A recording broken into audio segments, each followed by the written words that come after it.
Whoa. Okay. 10 years as a principal. How many school fights you dealt with? Kids dating and flirting. Okay, how much do you deal with that in the Islamic schools? The attacking a teacher. How many times you dealt with a kid attacking a teacher? Drugs in school. How many times have you had to call the police for an incident involving student?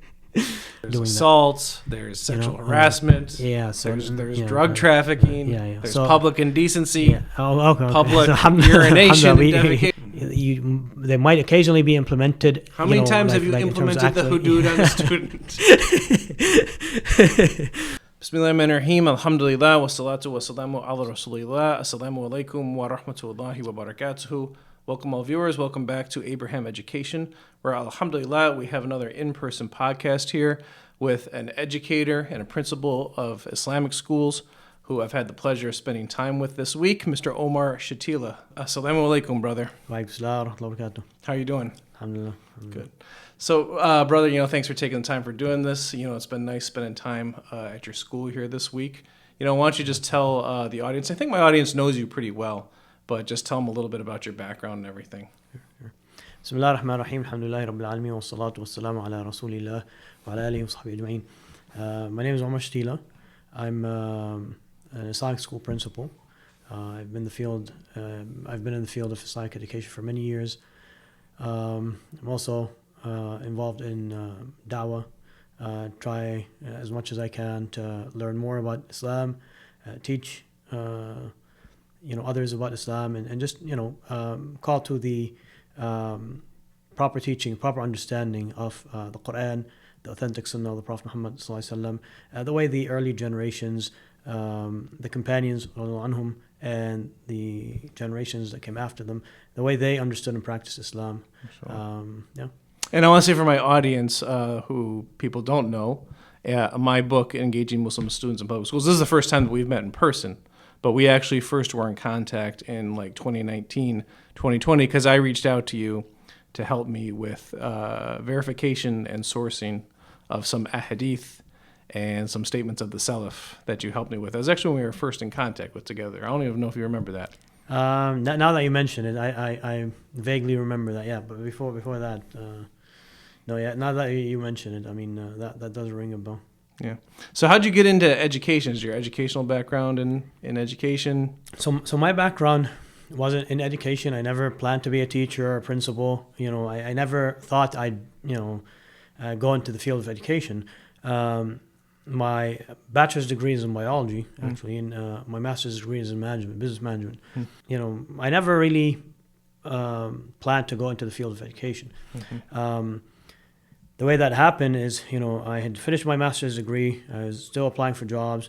And long story short, I ended up volunteering at an Islamic school. I've always knew that Islamic schools existed, but I didn't know much about them. Okay. And so when... this is where now? This is in Kentucky. Okay. Yeah, Louisville, Kentucky. MashaAllah. So I started, initially in my mind, okay, there's a shortage of staff, teachers, right? They need teachers. I'm not a teacher. I can volunteer, for a short while, So that's really how, in my mind, I went into the field. Once I started working within the school from within, two things happened. Number one is I truly found my passion, working with the Muslim youth, teaching, working with kids. So that was the first thing that happened. Truly found something that I'm passionate about. That I enjoyed doing, that I found a self of purpose, a sense of fulfillment. You didn't want to be a pharmacist. So I was actually pre-med, right. I was. I mean, did you have the family pressure? I assume the biology that was going to be a pharmacist. You had that and medical school, right? I mean, there's the becoming a medical doctor. I mean, there was the pressure there, yeah. So the medicine engineering thing. And, every Islamic school leader who I meet, especially who is male, every male Islamic school leader who I've met, which is a lot now, none of them studied education. And most of them have engineering or medicine backgrounds, some others. I've met some sisters who are leading Islamic schools, but even them, So there's a version that the community has to having people go intentionally into education. Like, what's your take on that? I mean, and people talk about, I think you can talk about the root causes of it, because there's the status pressure, whatever, to get the good jobs with engineering and medicine and all that type of stuff. But more like, how do you see it affecting the community in general, let's say? And that's the unfortunate reality. We don't have enough Muslim educators, just in general. Right. Whether those who go directly through, a educational track into the field, or those who, go through a different, track, or come from a different background, the way I did, or the way some others do. But either way, we don't have enough going into the field altogether. I think the part of the reason for that, it's multifaceted. One is there is pressure from, the generation of our parents, their parents, right? They, in their mind, they pushed, their kids to go in certain fields because they thought, okay, these fields, make a good income, right? They're well respected. They wanted a stable lifestyle for their children. Sure. And that's not necessarily a bad thing, but the thing is, sometimes you got to contribute back home and this type of stuff right, too. Yep. Right. But the thing is, as a community, you also have to think as collectively, right? Correct. Not just individually. If you think individually, yes, and you just think, and also you got to think long term. Yep. Dunya and akhirah, short term, long term, individually, community, right? And I think that when some people think just individually, I just worry about my child, not as a community. Just short term, I want to make sure my child is, better off in the dunya. And yes, technically, someone can pursue these fields and still, not neglect or still fulfill the obligations for the akhirah, right? They still, but the thing is, the investment in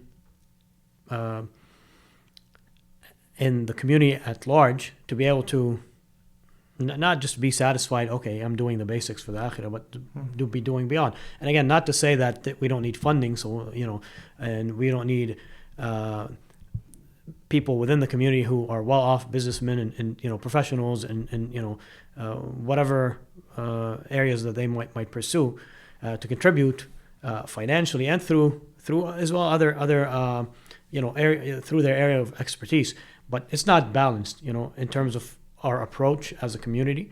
Unfortunately, I think now it's becoming more and more balanced, but or we're working towards that. Well, I think the community feels bit now by that kind of generational attitude that was had, because everyone's freaked out about the public schools now, and they should have been more so before. I think people were always had some wariness about it. But, obviously all the LGBT stuff and everything that people are concerned about. And then, there's limited options. And, I'm curious your kind of take on it, because I want more people to be invested in education as well, and more people to be in the field. I don't necessarily think that people need to get degrees in education, just because having done it myself, I know that a lot of it is a waste. I say a waste, like to get the good out of the field of education, you have to dig for it. Yes. It's not what the programs just give you. Exactly. Now, in that sense, I think the way the community is actually hurt by this attitude of neglecting education or seeing it as something that's lesser is that the community doesn't have the capacity itself to develop its own talent in education. I think that is more the issue. And I'm curious your take on this as well. And I do want you to talk more about the things you've done in education, because you've been a principal at several different places and developed some good programs. But what you described about yourself going into an Islamic school, that's what you hear about a lot of teachers. Okay, they're just out of college, they need a job, and it's like available. And for people who don't know, private schools do not have to hire licensed teachers. Usually you have a public school, they will have to make some special exception if they are going to hire someone without a license, and there has to be special circumstances for it, and there's laws around that. But a private school is free to hire whoever they want to be a teacher, essentially. So, it's not everyone, but a lot of times in an Islamic school, And you can say whether or not this is actually the case. You have a lot of people teaching who, it's their job just out of college or something like that. So they're not practicing it. That's fine. But then does the Islamic school itself have the ability to develop that person into a quality educator is the question. To wrap up the previous point, because there's a few other reasons why not enough people go into the field. I would say, and again, that ties to the point that you just brought up now, but funding and the salaries within Islamic schools, in general, in private schools are lower than, public schools, right? But in Islamic schools, and the brothers got to provide and all this. That's what brothers always tell me. They are so busy with their and they're providing that they don't have time for the kids. Yeah, Sorry. And again, to an extent, that's a valid point. But at the same time, where's the sacrifice, right? Correct, where's exactly. I try to tell brothers, you have time for what you make priorities for. Even if you're, and I actually know people. I know a brother in Minnesota. He's a full-time engineer, and voluntarily he leads a small private school Monday through Friday. Right. He works remotely and Right. manages an engineering team Yes. around that. Yes. So anyway. But there's other pieces as well that people don't think about, which is the barakah, right? That they might get in their wealth, Sure. Even in their income, even if it's lower.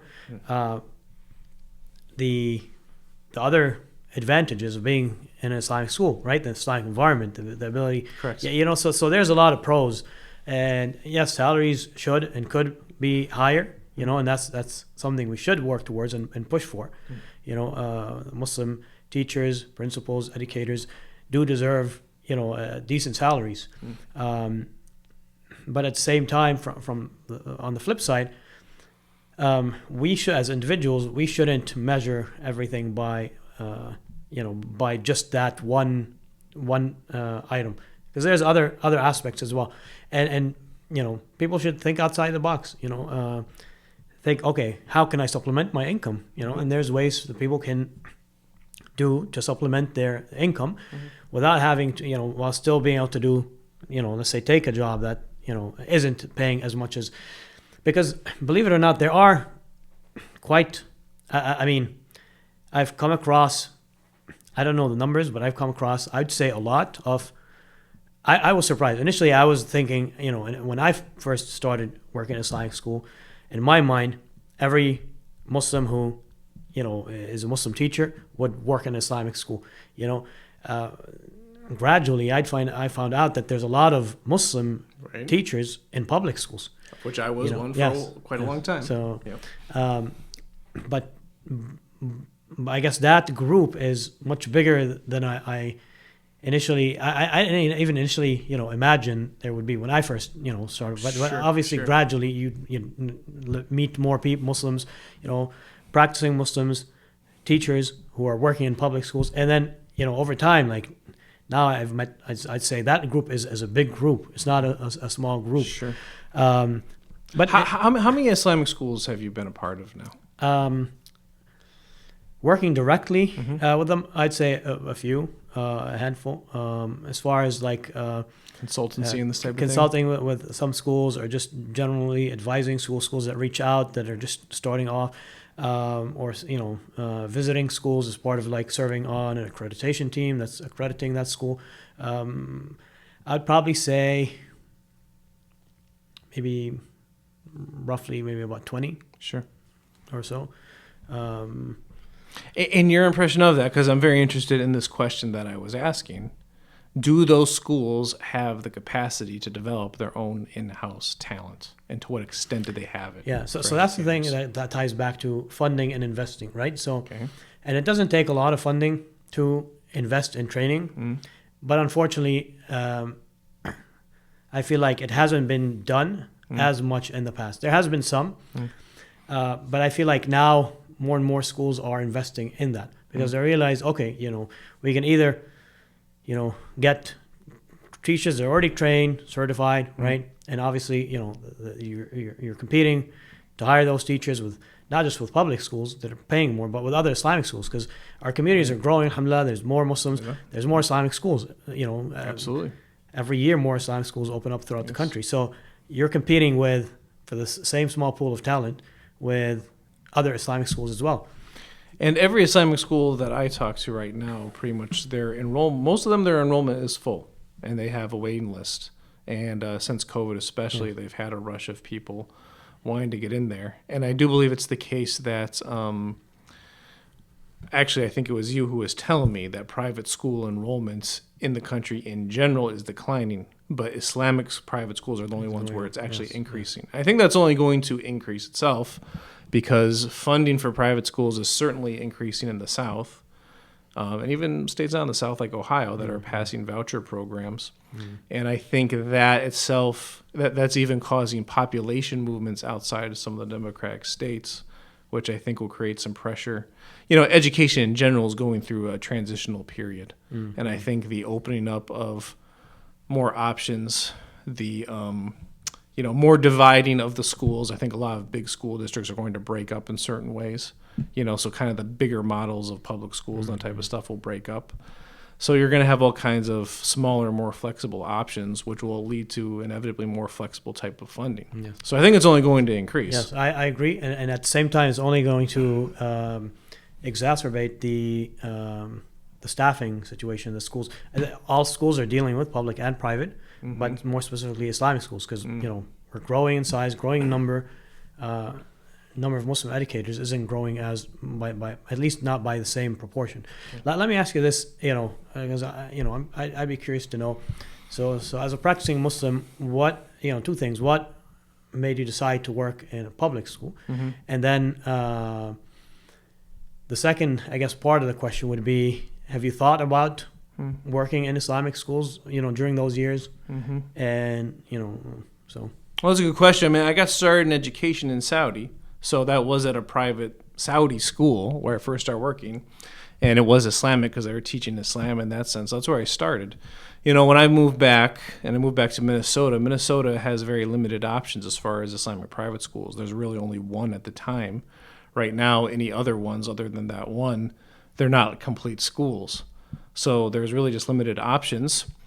And yeah, I guess I kind of admonish people for it. I mean, the salary did play into it. Now, alhamdulillah, I did not have educational expertise. Like, I taught for 3 years in Saudi after getting my bachelor's degree in political science. I didn't have any degrees or anything in education.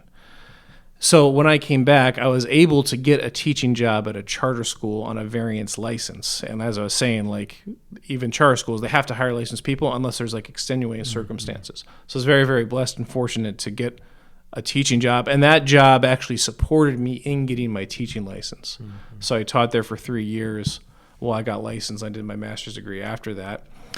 After that, I transitioned into Minneapolis Public Schools to a school that was all Muslim kids, even though it was public. The Twin Cities is a little unique. There's like 24, 25 charter schools in the Twin Cities that are pretty much all Muslim kids, most of them Somalis. Because when that community came to Minneapolis, is low-income refugee community. So they did not have the capacity. They still have limited capacity to start and have private schools. So charter schools were like a compromise for them, where they could start those schools and have some form of cultural protection. And that really started in the early 2000s and has only built up since now because of all the things that they have a hard time solving, with the district schools, with, wanting them to... even in early elementary school, like they want to put them in music class, and the families don't want that. They don't know how to explain it, and that's different to the schools, all those types of things. So, the culture of education in the Twin Cities is a part of it. But yeah, working at Minneapolis Public Schools, where you have a strong union and all that type of thing, there's no doubt that you can make more there than what the Islamic private schools are paying. It's not even close. That's definitely a thing. But I'm transitioning now to try, and I've, people on my channel, they know about my consultancy and training work, and I still do it in the public schools. But I'm trying to do more and more now with Islamic private schools to build up the educator capacity in the schools.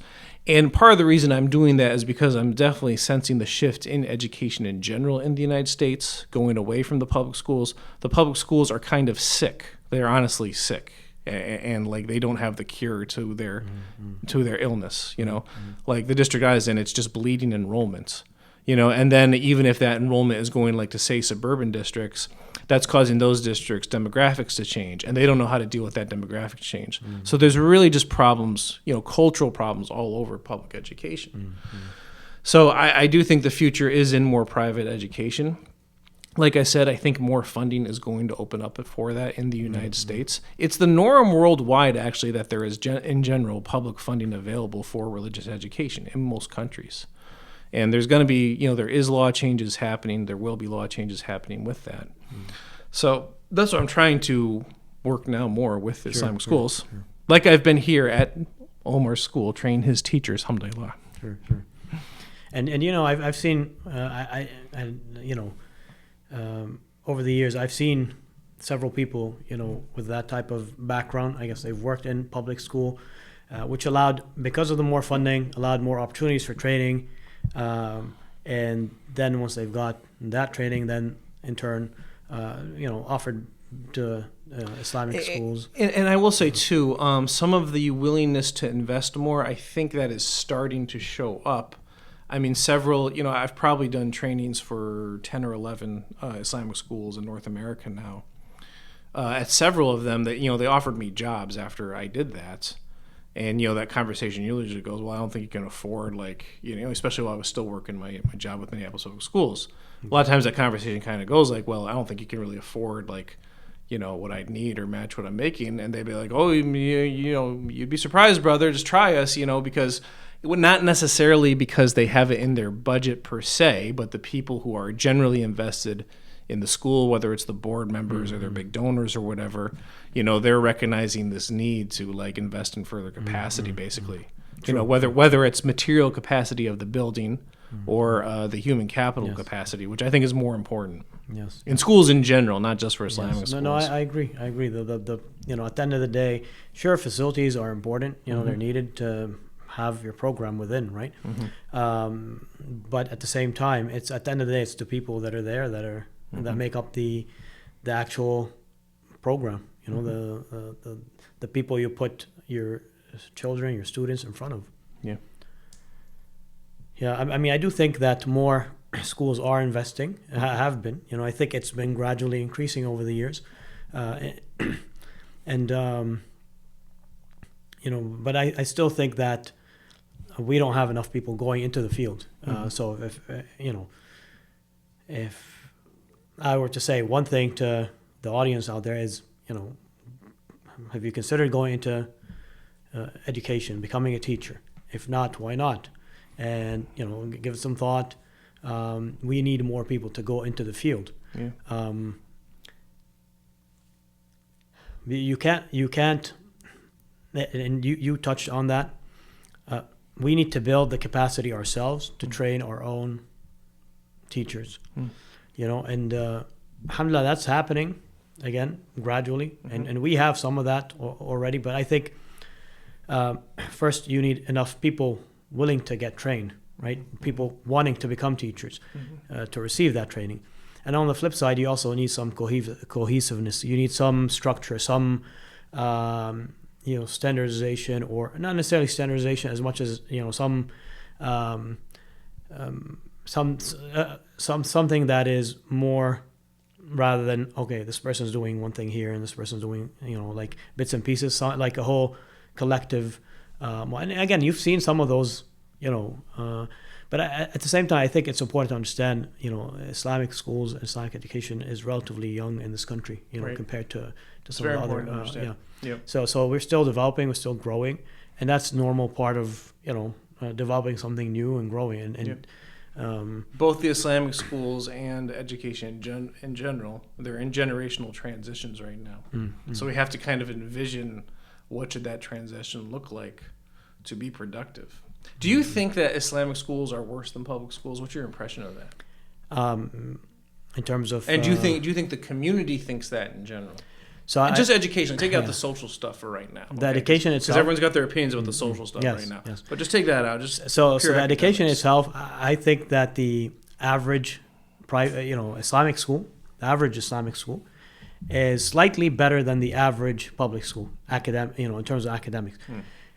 But I would say within Islamic schools, there's a wide range. There you have some great schools that are top of the top academic, and you have some horrible schools.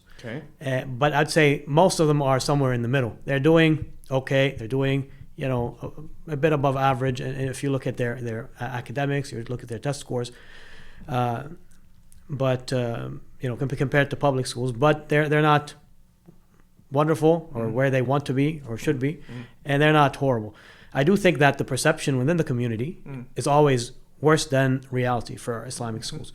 That's I've come to think that as well. Yes. Being in several schools now. And for different reasons. I mean, one, a lot of people aren't educators, so how do they gauge a school? How do they evaluate and assess how good a school is? Right. You'd be surprised by the type of things that people use to make a quick judgment. I mean, facilities would be the first thing that comes to mind, right? Which, again, facilities are important, but they don't, I've seen schools, even Islamic schools, with wonderful facilities, but, mediocre academic programs. I've seen Islamic schools or even some public schools with facilities falling apart, like literally falling apart, but like top-notch academic progress. And I've known people educated in refugee camps, sometimes in huts in refugee camps, who came to American high schools and were better students than the students born and raised in American schools. And I think also that variation, that wide range also exists in public schools. Absolutely. But I think, for me, if I was to look at the actual data, I think people, I'd encourage people to look at the actual data. Okay. And I know for public schools that's a lot more readily available than for Islamic schools. Okay. But I'd say, okay, if you are going to generalize, look at the actual data. Okay. But I would actually tell people, don't generalize. If you're interested in Islamic school, go get a tour. Go talk to the principal. Go talk to people who have their kids in the school. And actually try to assess the accurately how good or not so good the school actually is. Don't generalize. Don't assume. Don't think, because again, a lot of people base their assumptions on generalizations. Sure. And again, like I said, some people, I've had some people who gauge the rigor of academic program of a school by how much homework the students get. Sure. We won't open that can of worms for a while. But you know what I mean? So this is a general problem in education where people, because everyone has their experience in education, so they think that they have something to base a judgment off of, but there is a lot more than your own experience, a lot more that goes on behind the scenes than people can see. I'm curious, talk about evaluating an Islamic school with data. The general standardized test scores that schools do across America is readily available. If you look it up, you'll find it in U.S. News and World Report. A lot of times they do have reporting on private schools as well. So if someone wanted to do that, I'm just curious, your own experience of looking, and some of the organizations you've been involved in, of looking at achievement data with Islamic schools. Can you just talk a little bit about that? Like I said, unfortunately, there's data for private schools in general, and we're kind of grouped with private schools. Okay. There's nothing specific as a subgroup for Islamic schools. So again, that data. Okay, this is something we need to aggregate because the schools are doing standardized testing, and usually are you mandated to do it in New York here? I'm not sure if it's mandated. I believe so. I know a lot of states don't mandate. Like in Florida, it wasn't mandated. Okay. Schools can choose to do it if they wanted to, which most of them still do. Now I know in Florida, a lot of them didn't. Very few actually did the state testing, but they did standardized testing. Okay. Actually, part of the scholarship program, they need some form of standardized testing to kind of show. So especially if they've done accreditation. So most, if not all schools, so most, if not all schools, have some form of standardized data. Okay. But there's But there's no one aggregating it for Islamic schools in general. Yes. Well, we have a task that we've identified, haven't we? Okay. Yeah. There has been some organizations doing some work in terms of aggregating data about. Teacher qualifications, salaries, things like that, principal experience. CISNA or ISLA doing that? So, CISNA, ISLA, they've done some, there are some organizations doing, What is that? I'm curious now. What does that generally tell you? Like the data that they've gathered on teacher qualifications. My impression Islamic schools, at least half the teachers will be, and actually it's there's generally an interesting split between younger and older teachers in Islamic schools. I'm generalizing here, But you have some who've stuck around for a long time and they've been with that school for a while, and they tend to know what they're doing because they figured out a system that works. And then you have a lot of younger teachers who are maybe rotating. Maybe you're having some turnover with them from year to year, and they're like you were when you were first a volunteer, so they're less qualified. I mean, what kind of data was it? Like, what does data say about And it's true. qualifications I mean, for I think teachers? there is, again, not to because it varies quite a lot from school to school, but you will find that mix. The teachers that that are maybe even certified, qualified within the field, have many years experience, and you find, and some of them actually even younger, but like they've gone through a training program, they have some experience teaching, and you have some that. They came to the field. It's not their field. They basically have been in just teaching, stuck with the school for many years, and they've acquired the experience that way. And you have some that are new, that are basically just being thrown into it without being trained for it, and limited support, so you have the whole range. But sorry, what was the question again? Like, what does the data actually say about teacher qualification? Yes. So the data. Now, keep in mind that's self-reported data Sure. by the schools, right? So Lots of data self-reported. but I think it's important to take that with with I guess the next step from there would be to actually collect concrete data. Sure. That would actually, verify. Not to say that people are lying or anything, but I think that's one piece of it as well. But anyways, so as far as that data, what I've and again, it's not comprehensive, right? It's whichever school submitted their data, Right. So. But they got a good sample. As far as I remember. I don't remember exact how many schools, but it was a decent sample size. The experience and the qualification, even like in terms of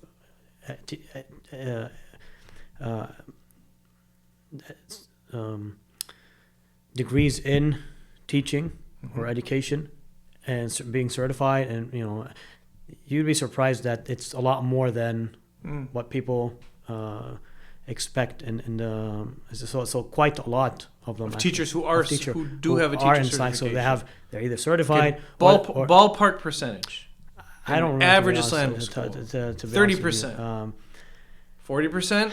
I don't 50%.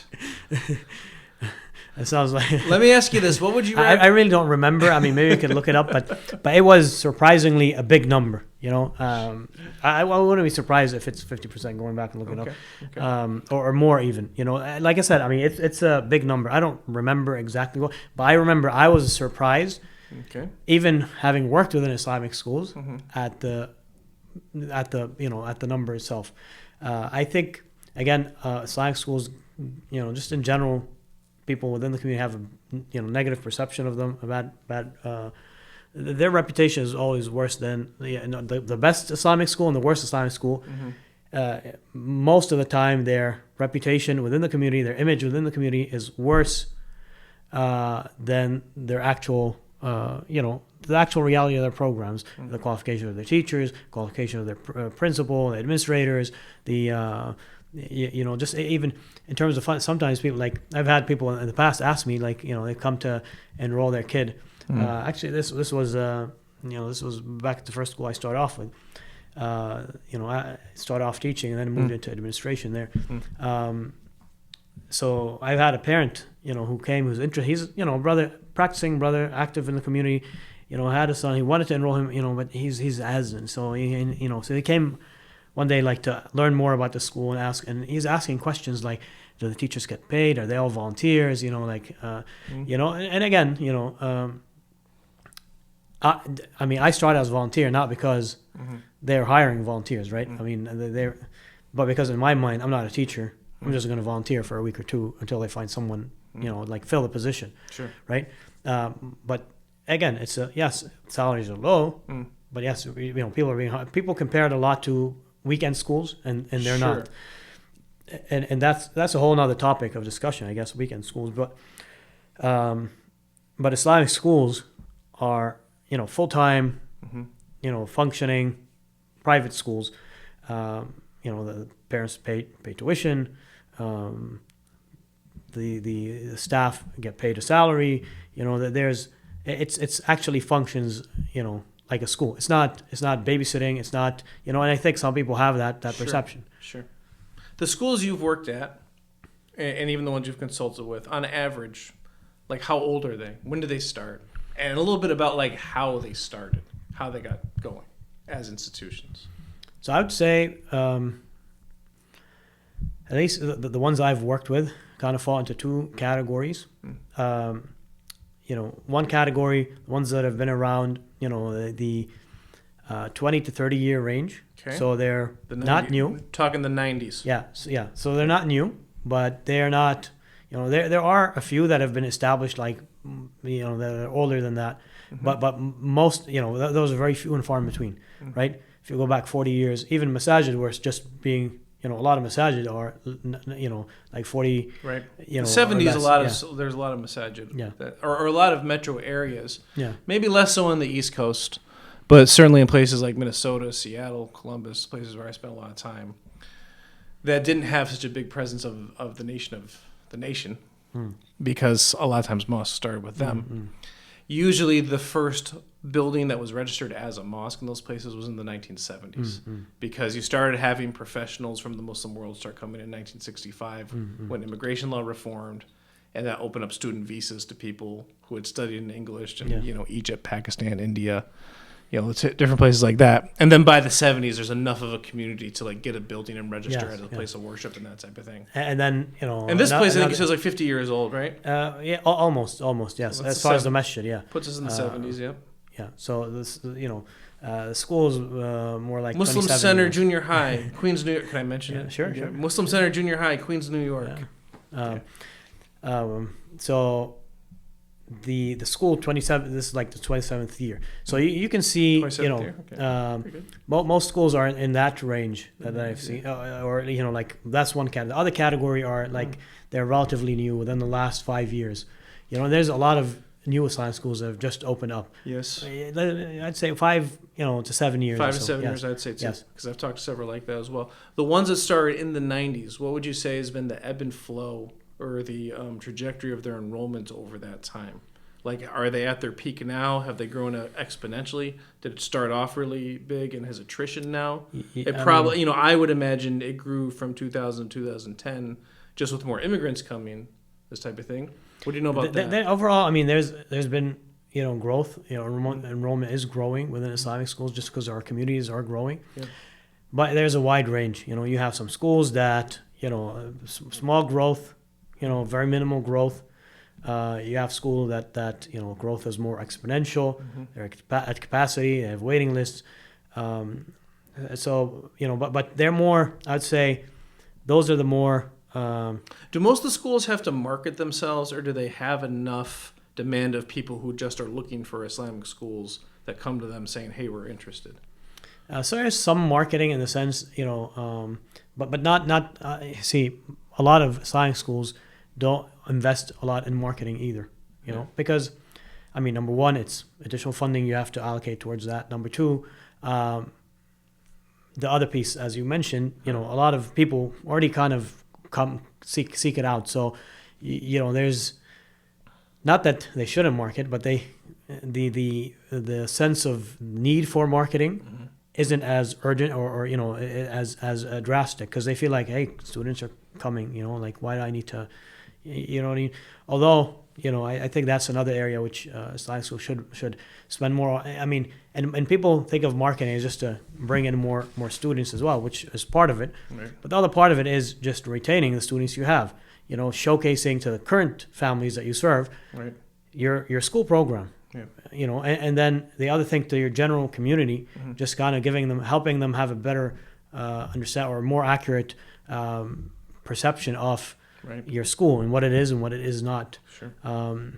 But I feel like a lot of Islamic schools, that I've seen, have minimal have invested minimally in marketing, if any at all. Sure, that's my impression as well. And it kind of comes. Don't really in, have to sell themselves too much. There's just enough demand from people who want Islamic private schools. Yeah, there's some, but like I said, the thing is, the communities are growing, so that drives it. But the other thing, a lot of them are attached to a masjid, and that's kind of their access to the community, and advertising and just announcements, like Jummah announcements. I wonder too, marketing in public education, it can change from place to place. There's a fair amount of it in the sense that schools are very wary of what their public impression is, and they actually try to really tightly control it. Bigger school districts will put quite a lot of money into the communications department, actually. Mm-hmm. And that was something that really I hated about public education, because there's a whole lot of fakery going on with that, basically. There's all kinds of just pretending things are great when there's all chaos going on within the school walls, and an unwillingness to confront it. And then when someone asks you to confront it, people get very, very defensive. Now, what could be a crutch, because I imagine you have some Islamic institutions, Islamic schools that open up, you have organic demand from people who just want Islamic schools, and maybe you don't need to outreach market so much, but could that hinder the incentive to develop a quality program then? That's true, yes. Have you rest on your laurels too much? Exactly. That's a very good point, because, the pressure, or if a lot of people coming to you just want an Islamic school, and again, people enroll their kids in Islamic schools for a wide range of reasons. For some, it's just whether they just want the environment. For some, they want them to learn the deen and practice the deen. For some, they just don't want all the other stuff that people are getting exposed to in public school. Right. It's very it's a wide range in terms of what are the reasoning, the motivating factors for people to enroll their kids in Islamic school. And if you're just getting the people who just want the Islamic environment, which is a big important piece of it, but if that's all they care about, they don't care about the quality of the program. You have horrible academics, you have you don't have good teachers, you have bad administration, you all kinds of stuff going on within the school, but you still have people who then there's no incentive, there's no pressure, there's no urgency there to develop your school program, to improve things, to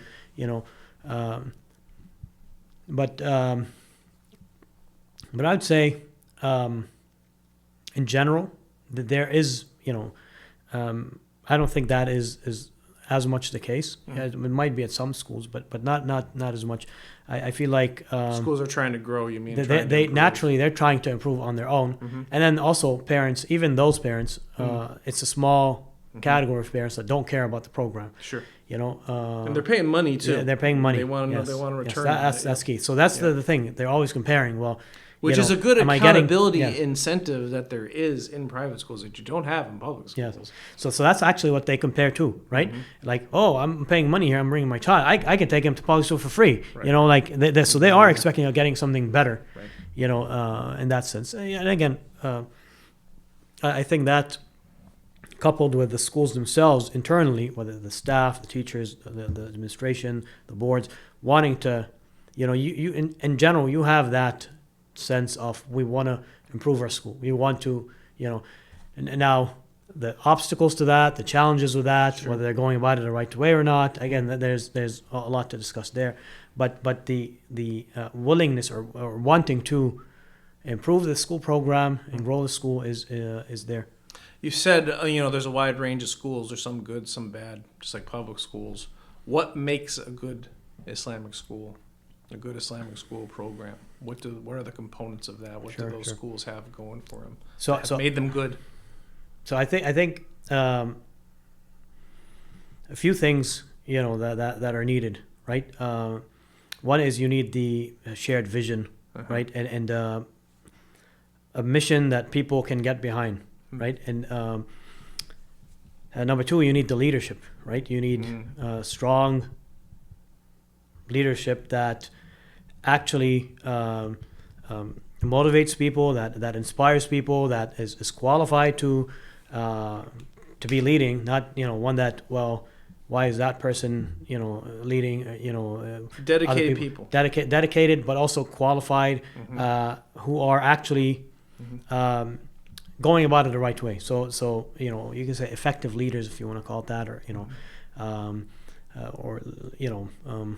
There's a stereotype about school principals that they essentially live at the school because you gotta be doing so much throughout the day, and then there's like paperwork and stuff on top of that. Have you ever actually lived at a school where you were the principal? The reason I'm laughing is because maybe we'll keep this for part 2. Actually, you know, maybe you can't share everything. I couldn't help myself. I had to ask this at this point. Have you ever lived at an Islamic private school? And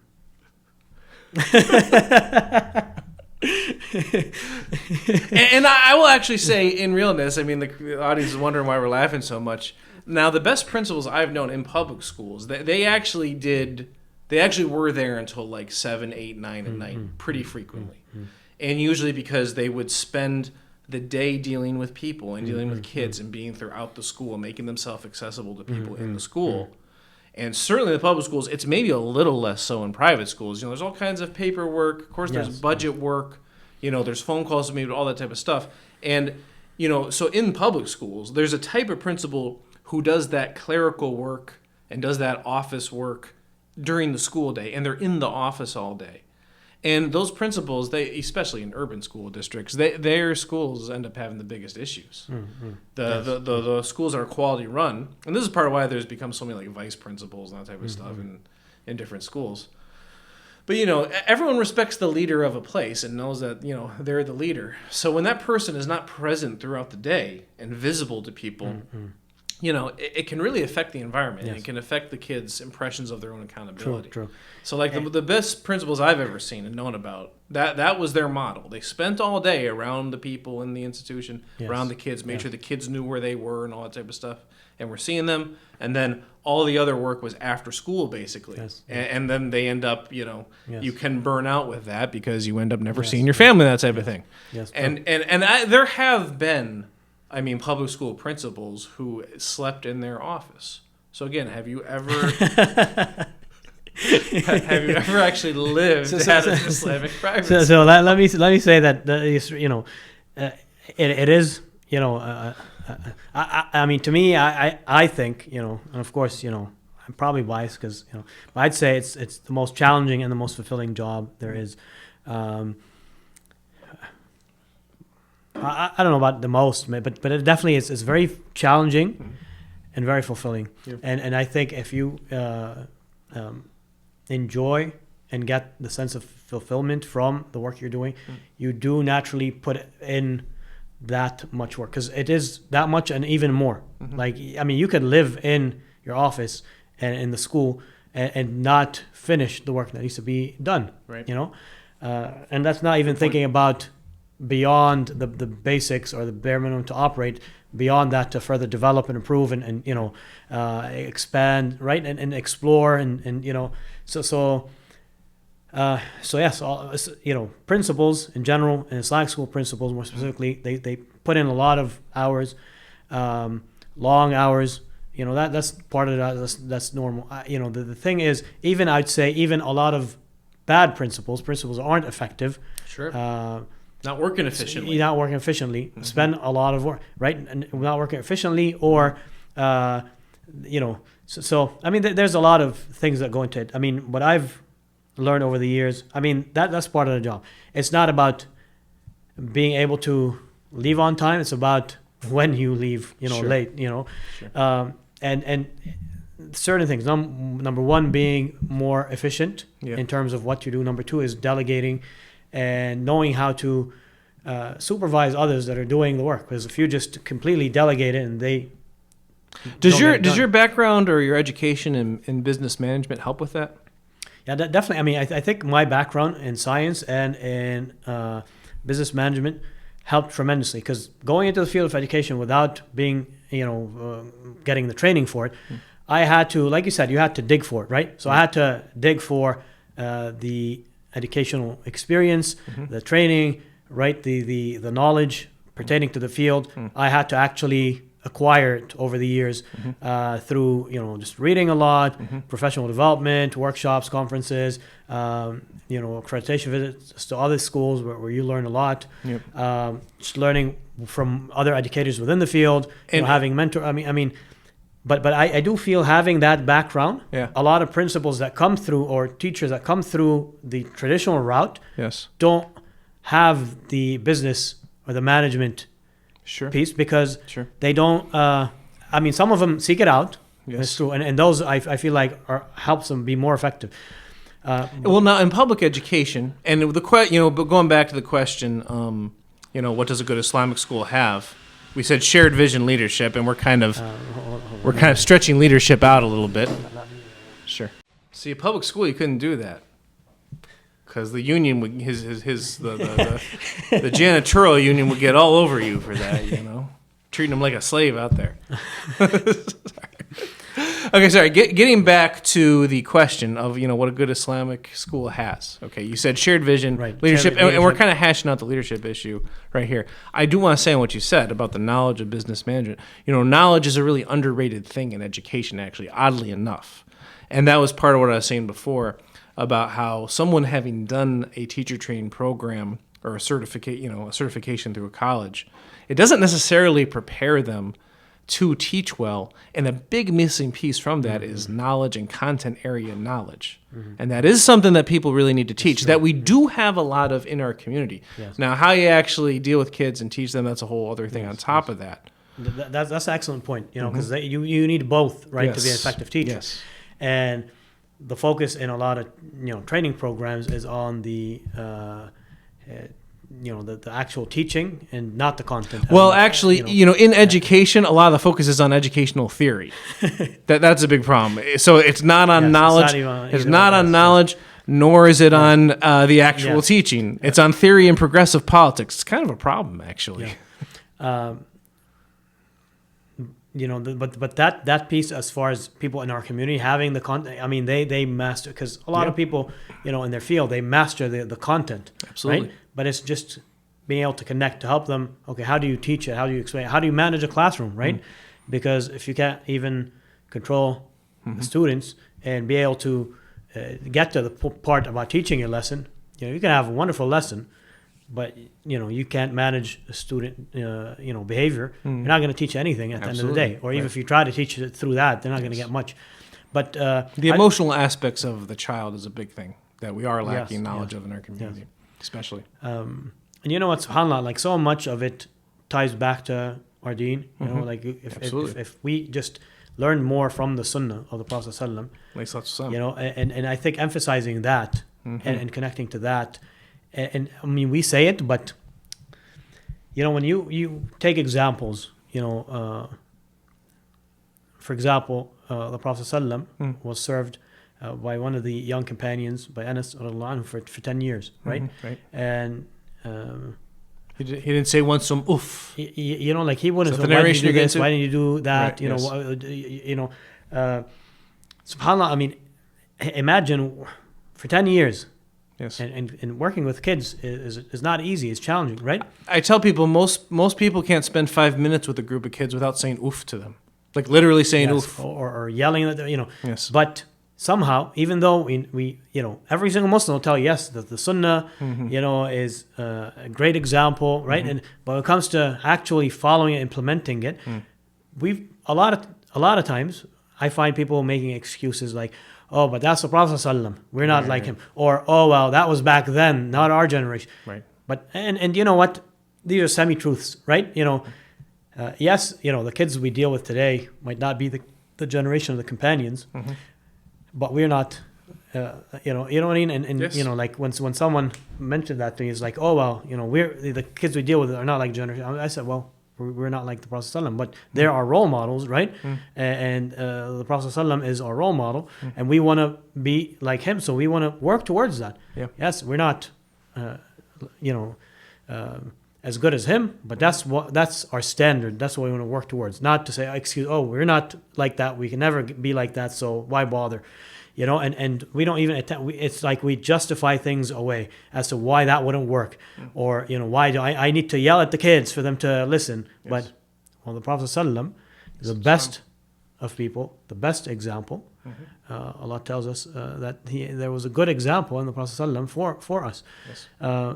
So, that's what we should strive for by implementing. And when we fall short, we should recognize, okay, I'm falling short, and let me strive to follow that. Not justify it away. Well, oh no, the kids these days, this won't work with them, or they're bad. Oh, you know what I mean? Like, and in reality, again, in general, it's not that kids these days. Yes, the challenges are unique, right? It's a unique generation in the sense that what they're being, let's say, social media, right? That's different than what we grew up with without it, for example. But that doesn't mean they're any different in many aspects. Kids are kids, humans, in terms of building relationships, in terms of human interaction, in terms of learning, right? Teaching, a lot of stuff. Really, we should just not just in theory, just refer it back to say, okay, the Prophet ﷺ, his example, but actually learn specifics from the Sunnah and implement. And even in leadership, one of the books I'm working on. Yes. Alhamdulillah, over this past summer, I was able to finally publish the first book that I compiled, the Authentic Statements of the Companions of the Prophet ﷺ.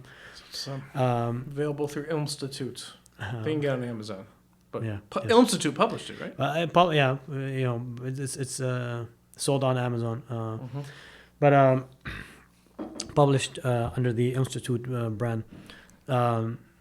But the second book I'm working on, and again, that was volume 1. Inshallah, more volumes to come. There's the volume 2 in drafts. But again, timing, right? If you're living, right?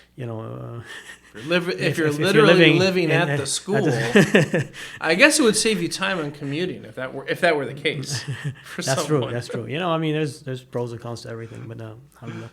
But if the time obviously is limited. So are you getting at that you're writing a book on management and leadership based on the Sunnah alayhi salatu wasalam? Yeah. So Prophet. Sallallahu alaihi wasallam. So yes, the inshallah, hopefully, may Allah make it easy. So it gets published soon.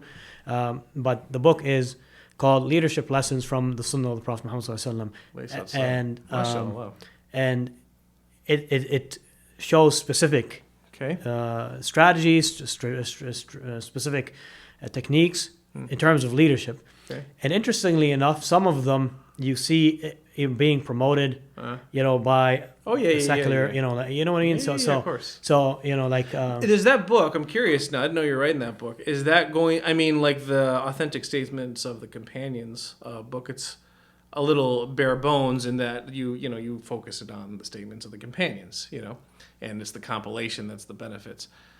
I'd be interested in if you did this book, and I have a whole bunch of follow-up questions about leadership that I want to ask. Sure. But, are you going to include your own reflections on your experience of being a school leader and relating to it? No.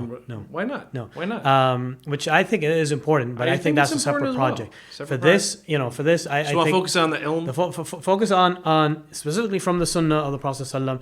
Okay, this is one example. I don't know. And what lessons can we derive from that specifically? I think sometimes connecting the ilm to the real experience that you had is beneficial to people. But see, that's the other thing, the practical aspect of it. You know what I mean? It's not, the Prophet ﷺ put, that into practice, so we can see, those examples are very practical. I guess, a short preview, of one of the things in there. It's a long hadith in which it mentions, the Prophet ﷺ, basically he ended up, someone gave him,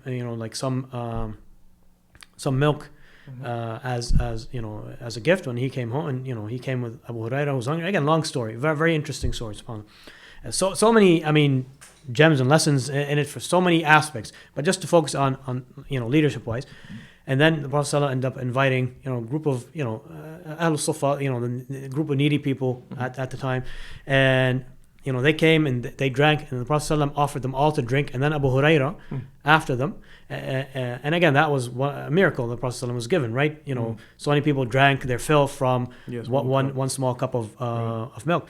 And the Prophet ﷺ was the one to drink last, And I don't know if you've come across a book. There's I mean, Simon Sinek, I think Sinek. You know, I mean, famous guy who talks about leadership. You know, from a secular, he's non-Muslim, from a secular perspective. Right. And he has a book, interestingly enough, called I forgot the whole title, but you know, what like leaders eat last or something like that. You know, it's just subhanAllah, you know, like things like that. You know, we don't need that to confirm the Sunnah. Right. But you know, for those. Some Muslims in our community that do have the inferiority complex, Right. that feel like, oh no, well, you can't learn leadership from our deen. Right. You know, Prophet ﷺ was a role model in every single aspect. Yes. You know, so including leadership, and I think that I mean, haven't seen anyone really expound on that. You know, in the sense that you know, and there's so many actually areas and aspects of this, and now that we haven't, you know. Again, the knowledge is there, but in terms of compiling and bringing it together in one format that builds on each other within one field, there's so much that you could do in terms of, you know, I know a little bit has been done in terms of teaching, but still not enough. Yes, you know, definitely not enough. Teaching lessons from the Sunnah or strategies from the Sunnah. Yes. I mean, it's just a wide variety of managing people. You know, managing people. Children. I mean, there's just. Do you have time to do this again tomorrow? Because maybe tomorrow we could do a podcast. I mean, I live here, so you know where to find me. On leaders, I mean, because I do think I have time tomorrow evening, so we could do a podcast on leadership lessons from the Sunnah, and you could go through maybe not all the ahadith that are going to be in the book, but we could go through 4 or 5 of them or something like that. I think it's a really good idea.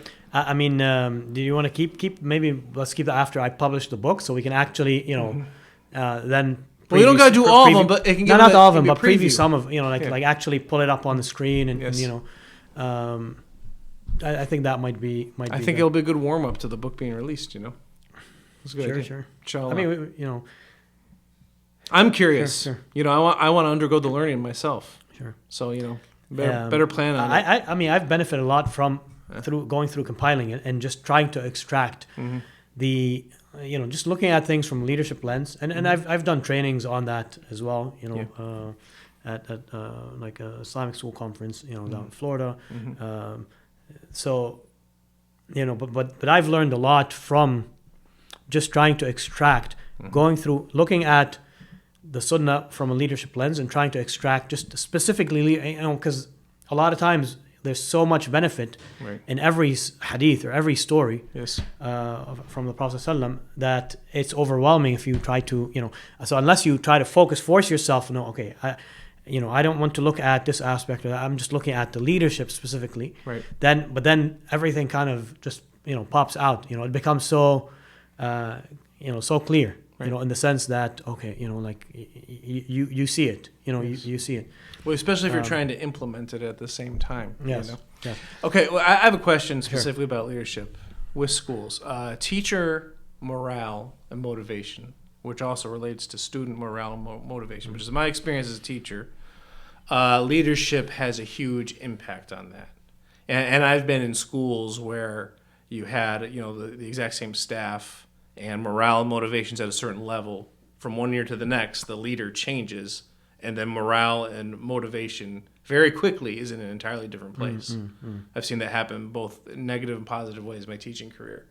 Yes. So I'm curious, what's the impact that you see a school leader having on teacher morale and motivation? Yes. What are some of the specific dynamics that come up with that in an Islamic school? You know, especially knowing that you might not always have, you know, and hiring talent and teachers relates to this because, I mean, there's a bit of a stereotype. Sometimes Islamic school principals, they're just looking for a warm body to get in the classroom because you might not have a full slate of choices and all that type of stuff.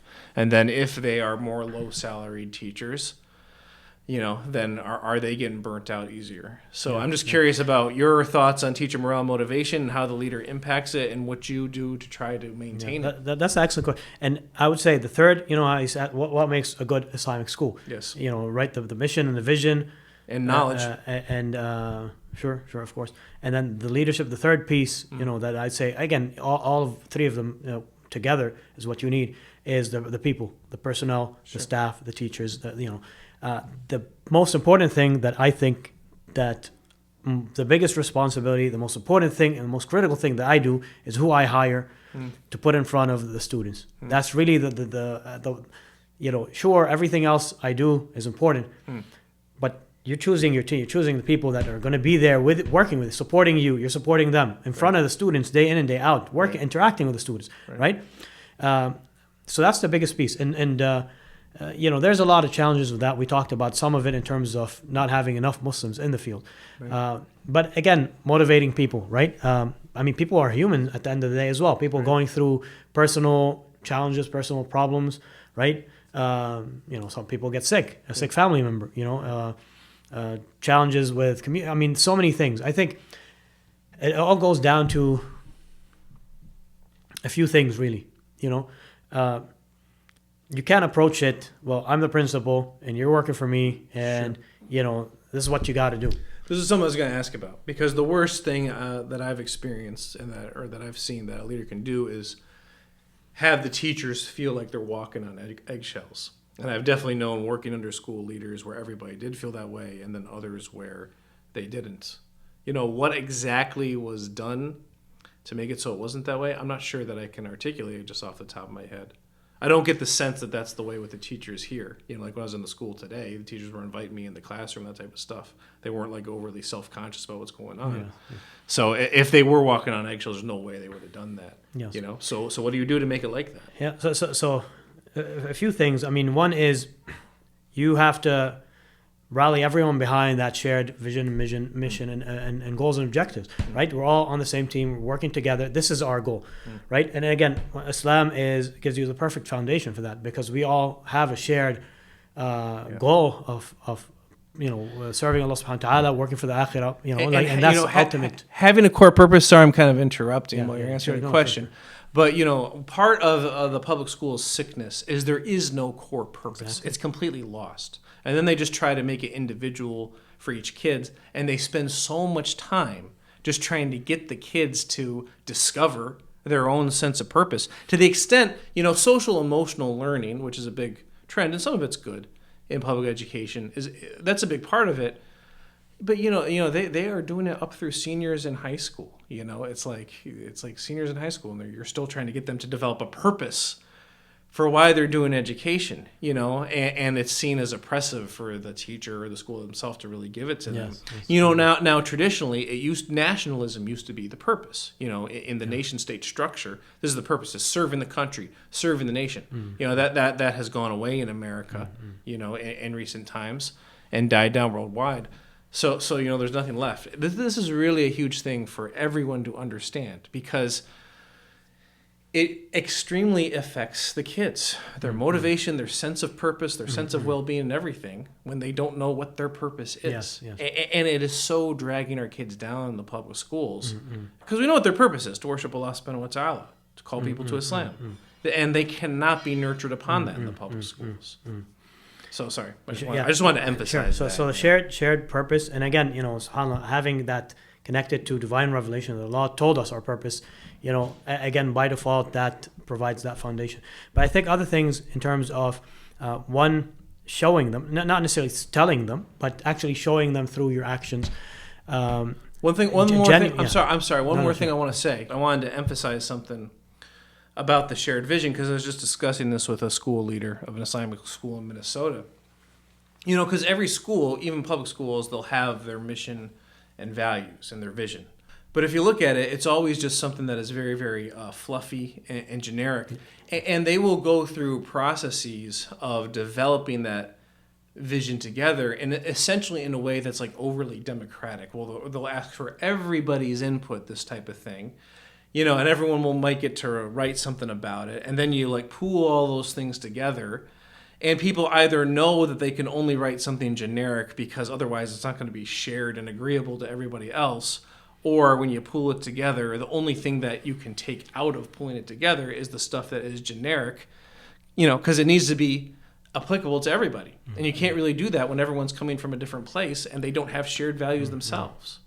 So, the fact that we can have just something to rally around, period. Okay, it's a really important point you made about rallying staff around a vision. And where American society is, and certainly where the public schools are, they're just in a place right now where it's almost impossible to do that in any kind of authentic way. Yeah. Sure. And that's really affecting motivation throughout those institutions too. Yes, and you know what? On that note, I think one of the things as well that I would add that goes into that is being including them, you know, in a balanced way. You're still making those decisions. Yeah, including, you know, having a balanced approach. When again, and we have that concept in our deen, right? Yes. The leader makes the decisions, but they also consult, and there's shura, and they take input, you know, and that balanced approach is what needed. You know, if you try to do like a democratic approach and you know, that's not going to work. Right. There's no leadership left. Exactly. And if you're just making the decisions and you don't care about the people you're leading, the people you're working with, the people that surround you, the community, and you know, you're not taking into consideration their input or how your decisions impact them, then that's not going to work either. Part of leadership is motivating them towards that shared goal, shared vision. So that's another piece of it, including them in a balanced approach, where you're still basically you're still basically making those decisions, the difficult decisions, right? I mean, leadership isn't just about the authority; it's about the responsibility and making those tough decisions that need to be made. You know, and they're difficult decisions. They're the type of decisions that keep you up at night. You know, I don't think people, you know, realize what goes into sometimes making those decisions of hiring someone or having to fire someone, for example. Right. You know, but and you know, I know I look a lot older than I actually am because of the white hair. But people, you know, the stress and the burden of that responsibility, that amana that you carry, even in that. And again, it's not like I'm leading a country or leading, right? It's you know, relatively small Islamic school, right? Right. But even those 200 people that, you know, look up to you, that, you know, depend on you, right? That you know, you're their leader in that capacity, and it's a big amana, it's a big responsibility. But the other thing is showing the people you work with, and in general, you know, not just staff, but even parents, even students, that you're not out there to get them. Okay. You truly care about them. You want what's best for them, and you're not there to penalize them, to punish them, to just, you know what I mean, like just Absolutely. You know, find, you know. So when you walk by your teachers' classrooms, you got windows here, you can see into it. You know, the worst thing for a teacher to feel like, and you can be very defensive when you're a teacher, because every teacher struggles with things, because you're never perfect teaching kids. So, you know, there's always flaws that are apparent. So the worst thing any teacher wants to feel like is someone is walking by and looking at them and judging them. And it's hard not to think that when someone is your boss. So how do you mitigate that?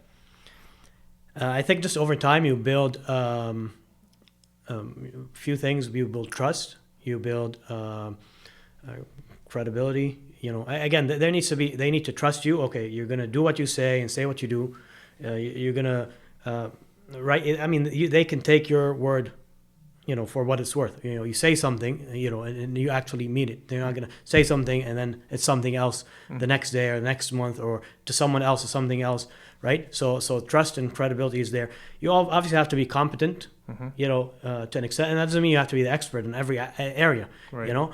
And being humble enough to learn from others is part of it, right? Or being open when they bring up good ideas, right? Or suggestions, or, you know, they bring something. You don't just shoot it down. You actually, you know, listen, you know, and you genuinely, if it's a good idea, you actually recognize that and you give them credit for it, and you implement. And going back to that, when they see you, okay, you don't accept every single idea that people come to you with, right. But or you know, decision, you know, they're objecting to a certain decision, as long as you listen to them, right?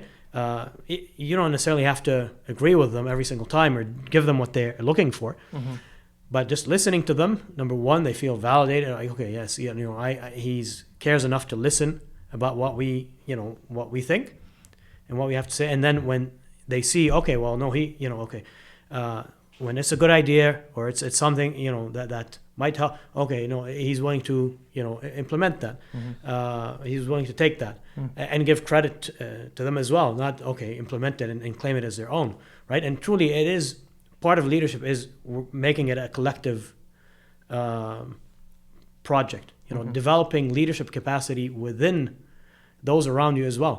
I think that's what makes a successful leader, is not only they're a good leader, but they're also able to motivate, inspire, and develop other people around them in their own capacities to take the lead and be in some form of leadership capacity or position, and it's not always with titles either, or with official positions, but building that. I think another piece of leadership is genuinely caring about people. For example, if someone's sick and they call out sick, let's say at midnight, they send you a message, I'm sick, I won't be able to come in tomorrow, for example, or some emergency came up, whatever the case may be, right? I mean, number one, you're human, right? Midnight, you're trying to sleep, maybe, I don't know, you're right. I mean, if at midnight, and you're still having to do school-related work, right? So I mean, that's the thing. It never shuts off, right? I can't say, well, it's midnight, sorry, I'm off the clock, right? And then the frustration, right? The stress, the pressure. Well, okay, the parents expecting a teacher for their child. The more the teachers, right? But absorbing all of that, absorbing it, and then thinking, okay, well, it's not that teacher chose to be sick. It's not like they're happy about being sick anyways. Right. Just a little bit of empathy, really, and just feeling for caring for them. Okay, I have to deal with it anyways, right? Yes. So either way, that teacher is going to be out, and I have to deal with not having a teacher for that class tomorrow, for example. Being effective at dealing with those challenges and addressing them and having solutions for them already in place, process, procedures, systems, and whatnot, helps tremendously with that. But again, you can reply, oh, why are you messaging in the middle of the night, right? Why, you're out again, right? Who's gonna? We really need you tomorrow. Whatever. We really need you tomorrow. No, make sure you come, right? None of that is a proper response that's going to, no, you genuinely show that you care. Which again, the byproduct of that is they feel that you care about them, that you trust them, but that's not even the goal. The goal is, do you actually genuinely care about them? This is your fellow Muslim, even just any human being in general, right, who's going through a difficulty. You feel for them, right? Let alone your fellow Muslim, let alone someone you work closely with, and that dedicates so much of their time, sacrifice so much for for the work that they do day in and day out with the students.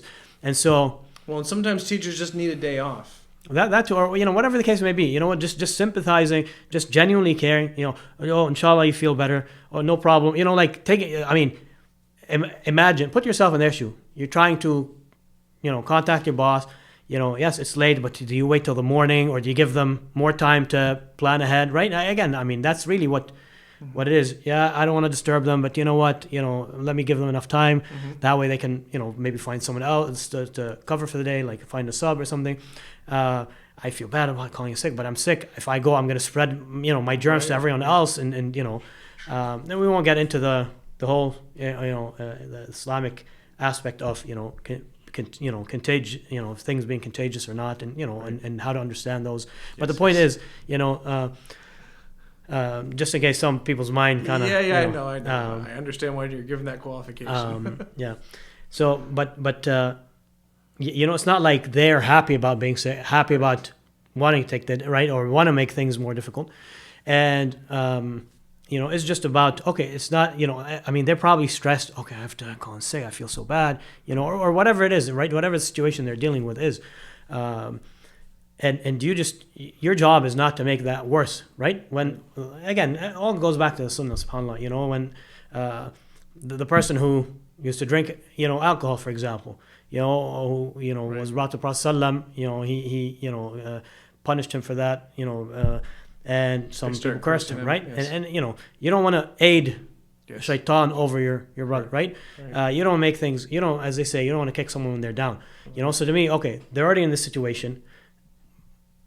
The challenge I'm dealing with because of that isn't going to be resolved by any of that. Let me see what I can do to best address that, separate from that, right? And again, you have systems and procedures in place, like things that help with that, for example, having sub-binders, like every teacher puts in place a sub-binder that kind of makes things easy rather than show up the day of and, okay, the teacher didn't show up, so now I have to figure everything out, right? So, having a list of subs, people, okay, you already hired them, they work part-time, they know, okay, you're going to call them,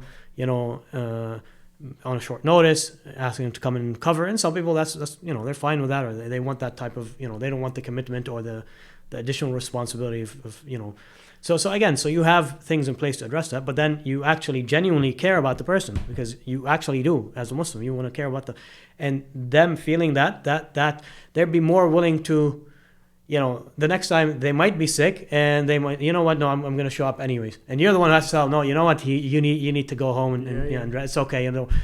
You end up feeling, they're going above and beyond to work with you, to make things easier for you. And you're trying to make things easier for them. Believe it or not, a lot of, them end up being more critical on themselves than you are, Absolutely. On them. Absolutely. And you don't want to add to that. Anyways, your goal, not that it's effective anyways, it's not like, treating people badly is going to actually make them, better workers or better employees, better teachers, show up to work, you know what I mean? Like, absolutely.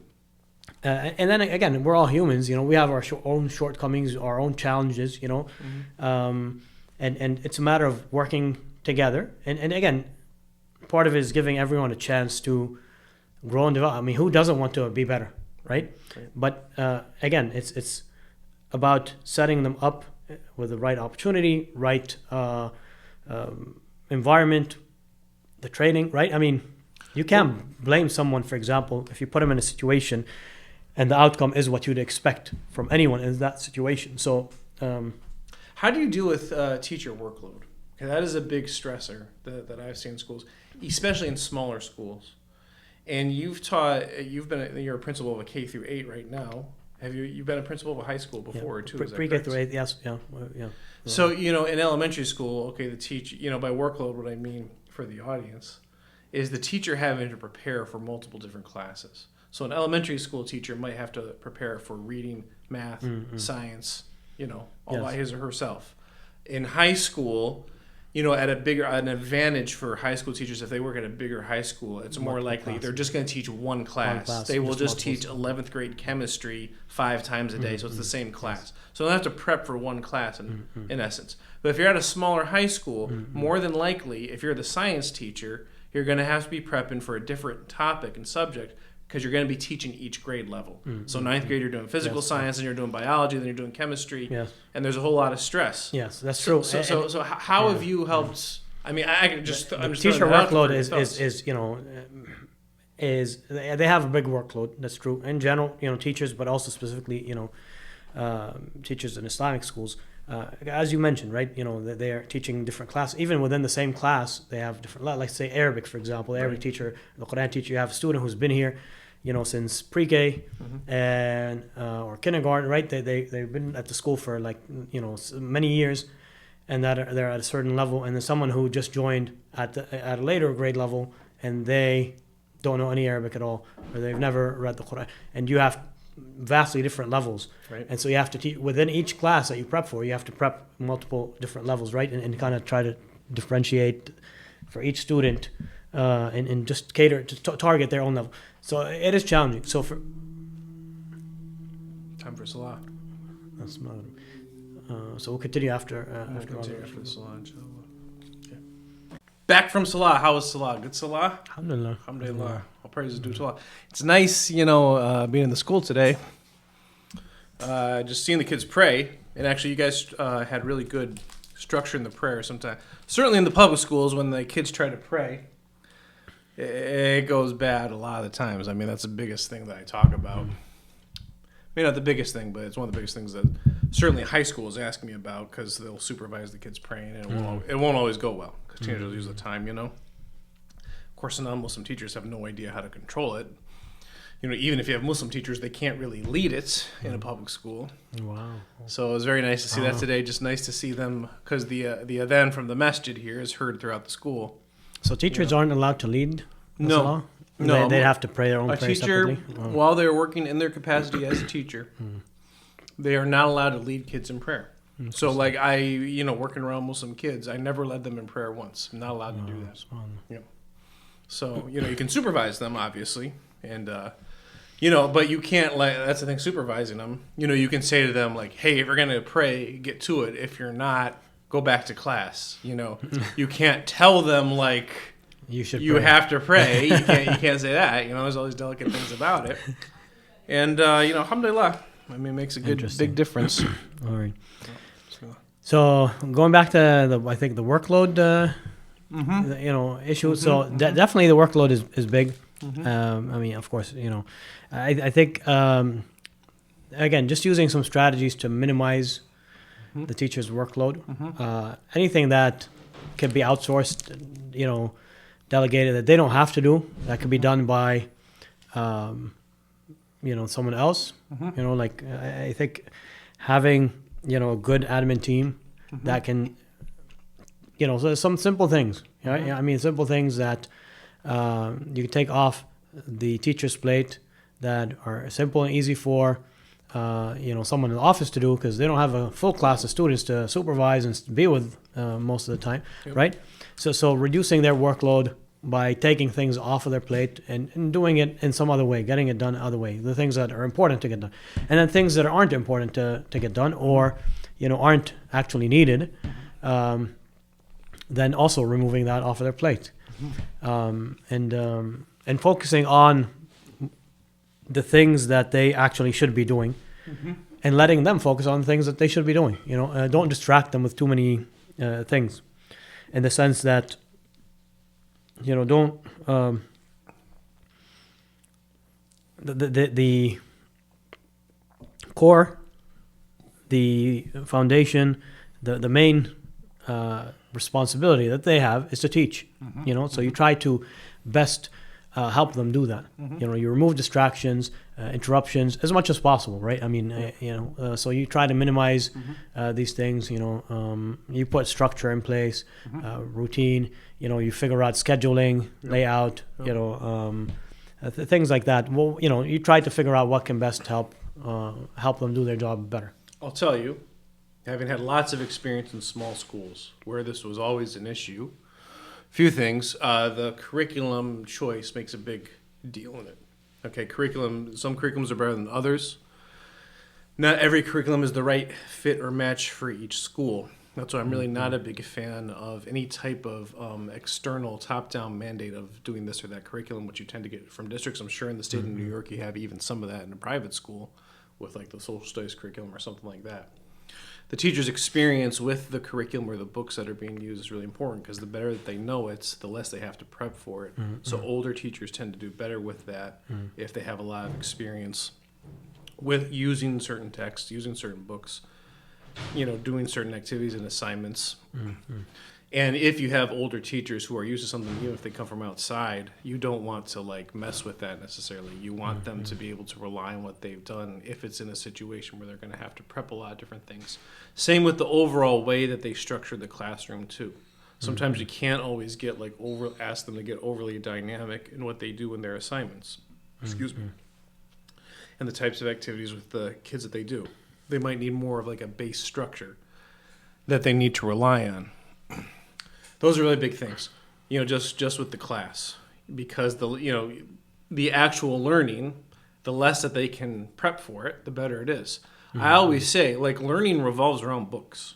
It revolves around books. Certainly if it's a reading class, it's going to revolve around books, and the essence of it is you're reading the book and explaining it to kids, and maybe they have a notebook with them, at bare bones, you can do teaching with that. A book that you're reading, they have a notebook, and you have them stop and take notes. Or you can do question assignments while you're doing it, but you just write the questions as you're going along if you didn't have time to prepare it ahead of time. Some of those types of strategies are really helpful with teachers. Outside of class, I'm sorry, I should say on math, excuse me, reading curriculum and stuff is getting a little better with the science of reading movement, which even the Democratic states are getting a hold of now. I know New York is on it. So reading curriculum is getting a little bit better, a little more structured. Math curriculum is kind of going in the opposite direction. A lot of math curriculum is really junky. A lot of it is kind of all over the place. It's not very well structured, well ordered. doesn't, and especially does not lay out student practice very well. There's actually better stuff you can find just searching on the internet than what you generally get with math curriculum in my experience. But that, again, if it's logically sequenced and it's something where the teacher can rely on it to go through step by step, it's an anchor, like the texts are an anchor. And the better the job that those materials do of anchoring teachers, the more weight it takes of them. A perfect example is the books the kids to learn to use Arabic. I think you have, what is it, Norani Al-Qaeda? What do you, like, okay, those books, they lay out the sequence that you teach in, and it structures the practice for the kids. And you go through it A to Z, the kid's going to learn what they need to learn. So, like, when you look at the weekend schools, okay, sometimes they're chaotic. The kids do still end up learning in them a lot of the times. It's not usually because of the quality of the teachers and the structure of the environment. It's usually because of the quality of the materials. So that's something that can make a big difference. There's huge competition over materials in the United States in English language curriculum. And the best stuff tends to not be what is generally used, I find. But that's a big thing that can help with to mitigate teacher burnout. Excuse me. And deal with this issue of overload with teachers in smaller schools. Outside the classroom, things pertaining to supervision, like a lot of times smaller private schools, smaller schools in general, they tend to be strapped. So like the teachers have to end up doing things like supervising them during lunch and recess. And one of the very positive leadership changes that I experienced in my teaching career, we went from a leader who would have us doing those types of things that have to be supervising lunch and all that type of stuff, which is so stressful, to, the new principal insisted that the teachers not do that at all. And, he made sure he was doing that or had someone else, have some other duties done at a different time. He just made sure the teachers were not doing that because he understood that aspect of it. That's a big thing. If that type of thing can be relieved from them, like some supervision duties around there where the kids don't necessarily need to be being instructed, that's a big thing too. Yes. So I just want to say that piece. I have a lot of experience with that exact type of environment, and most Islamic schools I think are in that type of situation where the teachers are going to have more than one subject that they're preparing to. Yes. And that is something that will always incentivize teachers to go to like bigger schools where they're not going to have to do that. Yes. Yeah. No, it's, again, it's important to, I think, manage their workload well so they don't get burnt out. Again, not just burnt out. There should be, it should be a healthy workload. It shouldn't be feeling like it's a challenge, it's stressful. It's, like normally day to day going to work, that should be an enjoyable process, right? It should be something they look forward to, despite the challenges and the, right? It's naturally something stressful. 7th grade, I don't know. But, you know what I mean? Like naturally, the fulfillment, right? There should be more positive than the challenges, the obstacles, the frustration, right? Yes. And that's natural with any job, with anything. Absolutely. But having the the sense of, okay, no, I'm relaxed, I'm comfortable, I'm overall, right? So you have good days, you have bad days, in the sense, sometimes you deal with things, unusual. Again, some days are just off. Some days things are flowing smoothly, right? But I think managing their workload is a part of that, and also the environment, because and then the third piece, is because some people might say, well, reduce their workload. What are they going to do? They're just slacking off. Or you're just paying them for nothing. You know what I mean? And that might be true maybe for very few people, right, in the field, because that's not a field you go. I think about teaching. It really doesn't pay to slack in teaching.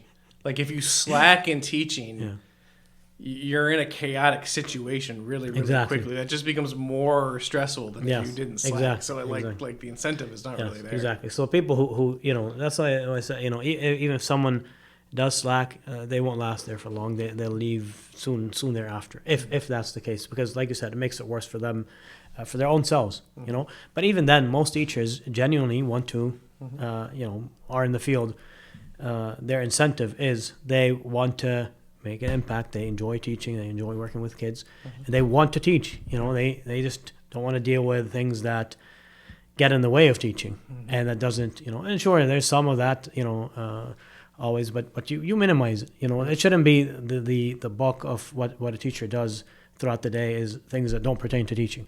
When they're doing more things that have nothing to do with the actual student interaction, and by teaching also, for us as an Islamic school, involves character building, character development, values, just positive interactions with the students in the sense that you are developing this young person in a positive way, in different ways. It could be physical development, it could be mental development, right? It could be faith, developing their iman.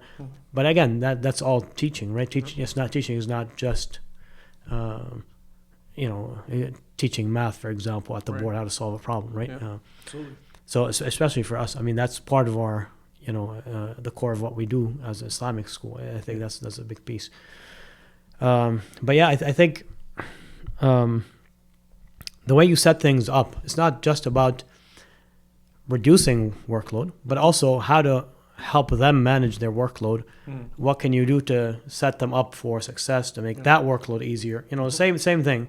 If they're doing this, the same two things that are doing the same but one they're set up for doing it in a smooth way, in an easy way, and another one you're setting them up, or you just not setting any support up, not setting any. And then sometimes it's going against what is intuitive. Sometimes we might feel like, oh, why do I have to do this? This is going to add work, but sometimes it's trusting the process and seeing it through. And then I've had people, for example, with certain trainings, especially like tech training, because it's something new, and this might be difficult for some people. Not everyone is tech savvy, right. And okay, why do I have to do this? It's added work, whatnot. And then by the end of it, they're like, oh, I'm glad we're doing this. This has saved me a lot of work, and I'm glad we made the switch, Yes, it was hard in the beginning to make that trend, to get used to it. But so some of it is that, despite that, being able to get them on board, despite reluctance and hesitation and or not wanting to, getting on board to, again, going back to trust, right? Trusting, okay, yes, you know what, maybe I see it this way, but, I trust you that, you actually, what's best for me. You actually, care about me. You actually, not just saying that this is going to reduce my workload or make it easier for me. You actually mean it, because they've, again, experienced prior interactions or prior, I think that's what you build on. So it takes time. It takes time to develop, and build. On training, as the school leader, you have choice. You have the ultimate choice over what training the teachers do. That is a big thing for school leaders, because if you swing and miss with those choices, it's very draining, and then you're wasting time. True. That's true. They feel like you're wasting time on something that could have been spent on something else. So you want to make sure, Islamic school principals out there, that you are providing quality training for your teachers. And those of you who are invested or stakeholders, or you have kids at, or at your masjid they have an Islamic school, you want to make sure they are getting quality teacher training. I thought you were going to say they're getting Abraham's education for the training. So go to abrahameducation.com. Email info@abrahameducation.com, because it's the real deal. They can do the real deal teacher training program. And it is the real deal. The actual stuff you need to do. And no, none of this abstract. That's true. Training is a key piece of it. Yes. Because, there's so much to say about that piece, because that piece makes people feel like they're growing in their profession, number one. Number two, it equips them with the skills and the strategies to actually do their work better, more effectively, easier, right? And that leads to a lot of motivation when they feel like they're doing something well. Yes, that's true. They see the results, There's studies in the corporate world, that have been done quite thoroughly, that have shown that people are more motivated by doing a task that is challenging, but they think they will have success with it, or they feel prepared to have success with it, than being asked to do a task for more money. And especially if they don't think they're going to be able to do that task competently and they're going to fail at it. It can be a higher motivator than money itself. Yes. Just being able to do something well. So that also ties back to, how do you build or develop, your team, right? The staff, the teachers, the people. Hiring was hiring was the next thing I wanted to ask about, and what you look for in hiring. Yes.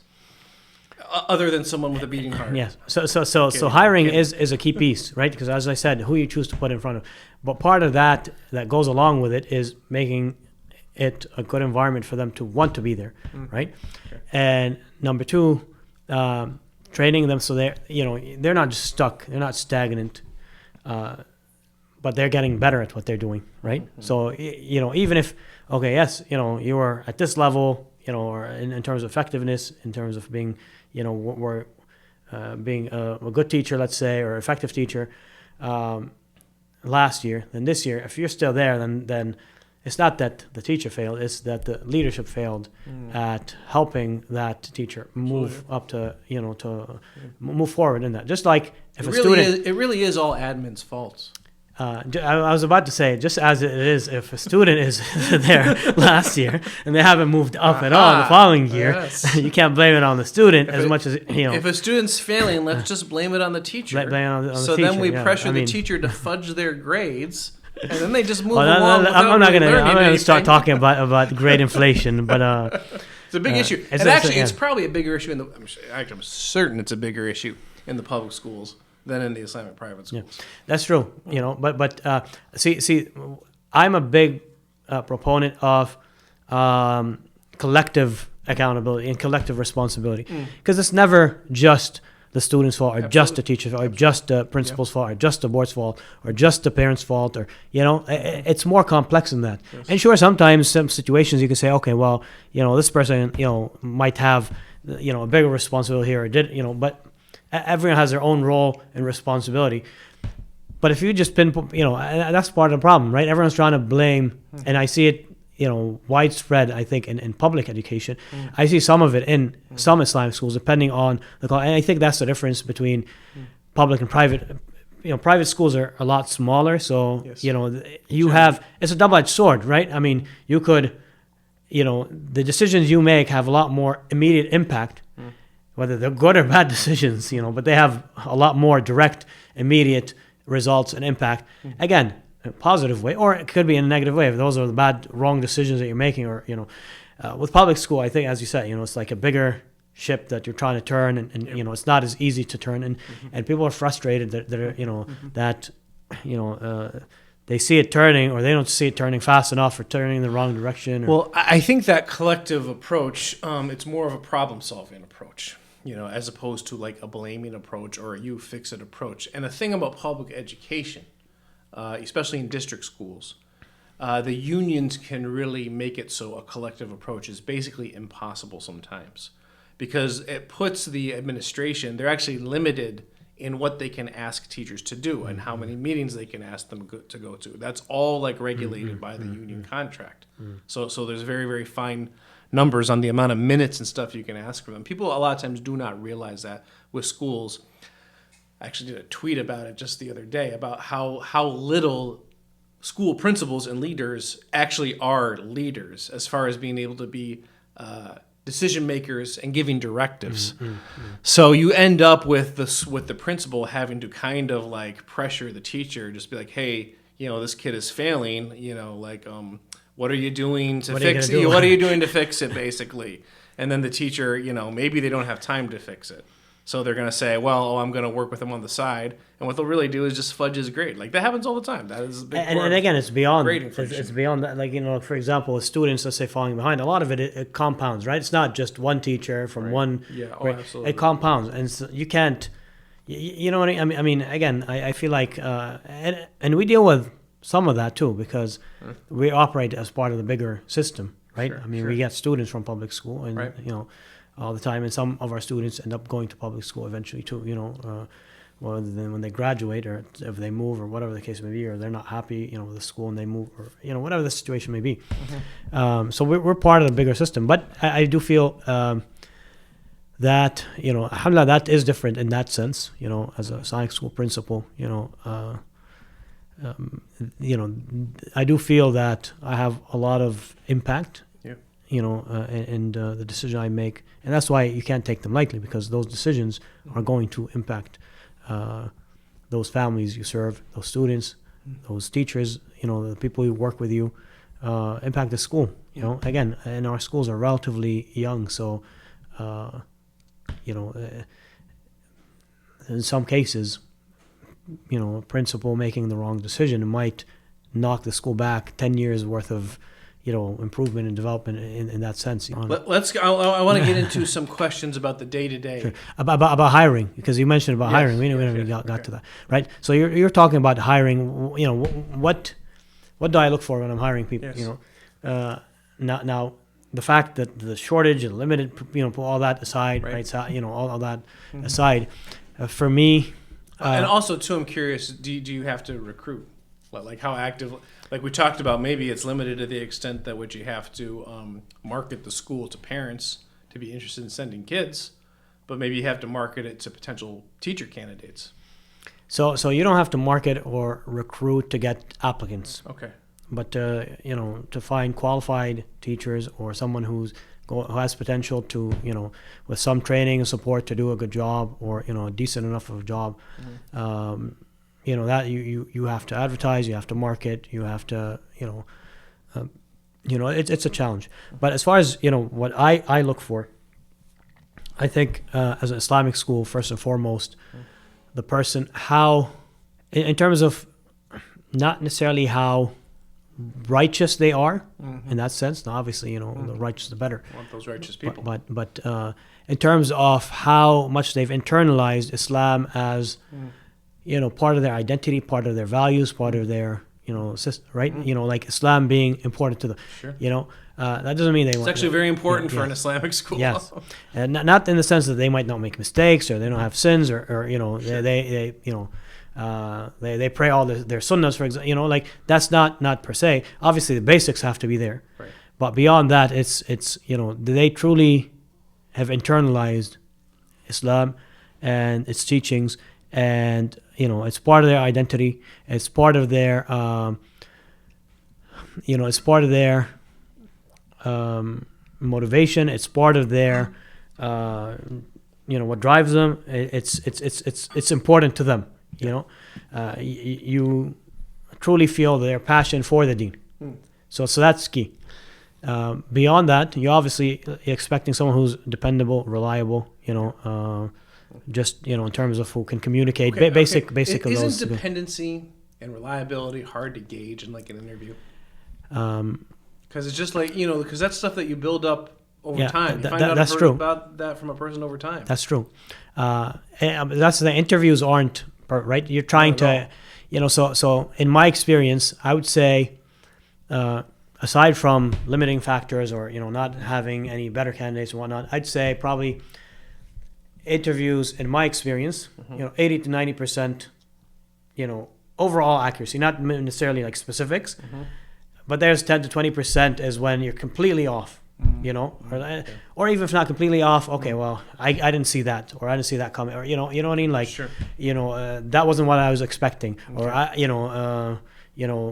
the interview it was completely different than, but a lot of things you could, and sometimes, like simple things, you can, like, for example, if, let's say I'm doing an interview and, again, the questions you ask help you better gauge, what answers you get. Question, because I've been part of interview teams, working with schools and school districts. And in school districts, they are so paranoid of getting sued for discrimination or this type of thing. Excuse me. They have made the interview process so cold. Like you might have 4 candidates that you're hiring for a principal or something. You can only generate, actually the district will give you 5 questions. Wow. You can choose maybe 2 questions that you want to ask. In addition, you have to ask the exact same questions to everyone. Excuse me. And you basically can't get into follow-up conversation. Like you can only ask like them to clarify something they said if you misunderstood it. You can't like go deeper or anything like that because they want each interview has to be like cookie cutter exactly the same. So you're not limited like that, no, right? no, not at all. I mean, actually, I'd say those are the interviews that I feel like by the end that weren't that great. It didn't go as great. The ones that go great are more like a conversation. You start off asking questions, but then it's more like you're having a conversation with a person, and yes, you're asking questions along the way, but it's what I mean. Like it just flows in that sense. You're getting to know them. They're getting to know you.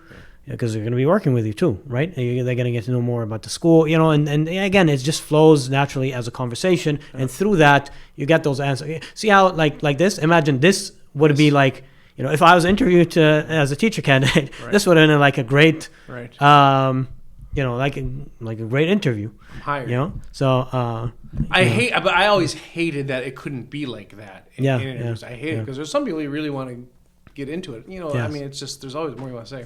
I just absolutely hated that. Yeah, but I think through some of the questions, they'll have the person from HR with you too. It's just you. It's so like so in a Islamic school, usually the principal is HR. So or wears that hat. So that kind of is. Well,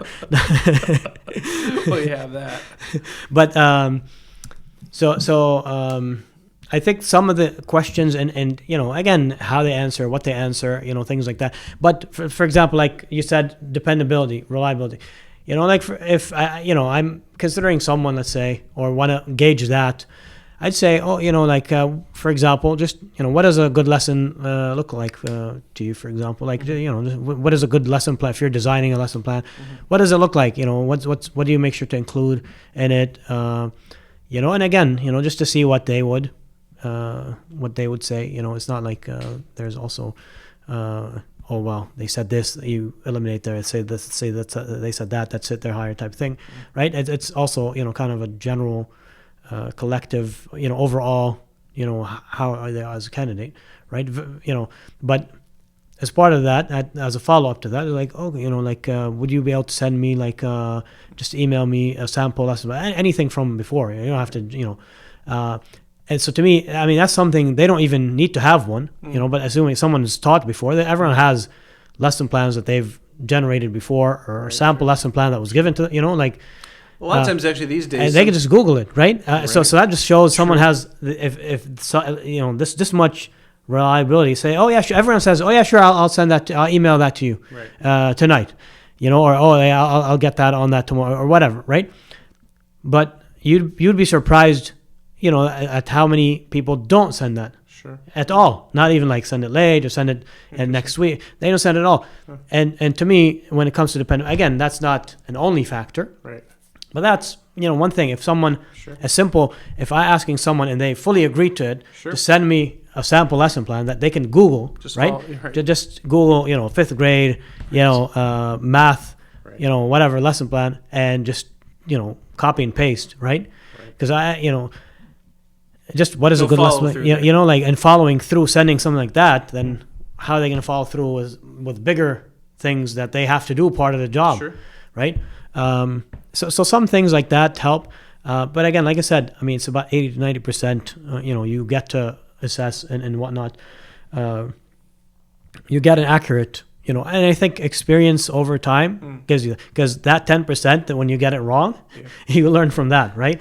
You learn the hard way, because you have to deal with the results, with the consequences of making the wrong choice of who to put in front of the students. You have to deal with that sometimes for a whole year, right? For a whole school year, and sometimes if less than that, you have to deal with that in letting that person go, which is worse. I mean, that's that's not, but again, that's another, whole nother discussion in terms of, making those decisions and whatnot. But in terms of, like I said, what to look for when to hire someone, those basic, communication, reliability, whatnot. And, like I said, the passion for the dean, having, like their identity, their values, their beliefs, really centered around the dean, because everything we do as a science school is centered around the dean, which right? is beautiful. Alhamdulillah. And those, and of course, teaching experience, competence, as a teacher, whatnot. But believe it or not, that, I'd hire someone who has everything else, but not, because you can train for that, and despite the challenges and the limited funding and everything, but you can still mentor them, you can coach them, you can, and they get some of that through experience. Right. That's, I feel like, the easiest piece to acquire. It's not easy to acquire, but it's the easiest piece to acquire. It is. You can train someone how to teach. It's hard to train them to be a good Muslim, or to Absolutely. be passionate about the deen. Absolutely. It's easier to train someone to, if they show, like, think about it. If someone shows up on time, is reliable, Yes. you can train them to, how to manage a class, right? Got a training for them, like through Abrams, this guy that you might have heard Abraham of, Education. who does, so, but you can't train someone to. Let me rephrase that. It's much harder to train someone on those other pieces. Absolutely. Is it possible? Yes, but it's No, you're not going to do that. it's not. I want to ask about like some everyday things from what you've seen in Islamic schools. Okay, so you K through 8 right now. Yeah. Have Pre you- K through 8. Yes. We have through 8? pre K. Yeah. And the school in Florida was Pre K through. So when I started 10? with a school, it was it was up to 5th grade, and every year we added a grade. So I had a middle school, then high school. okay. Yeah. So you've been around middle school a lot. Middle school, yeah. Even I'd say high school, fairly. Because middle fairly, school, early high school is where you get the I most. started actually teaching middle and high school. Sure.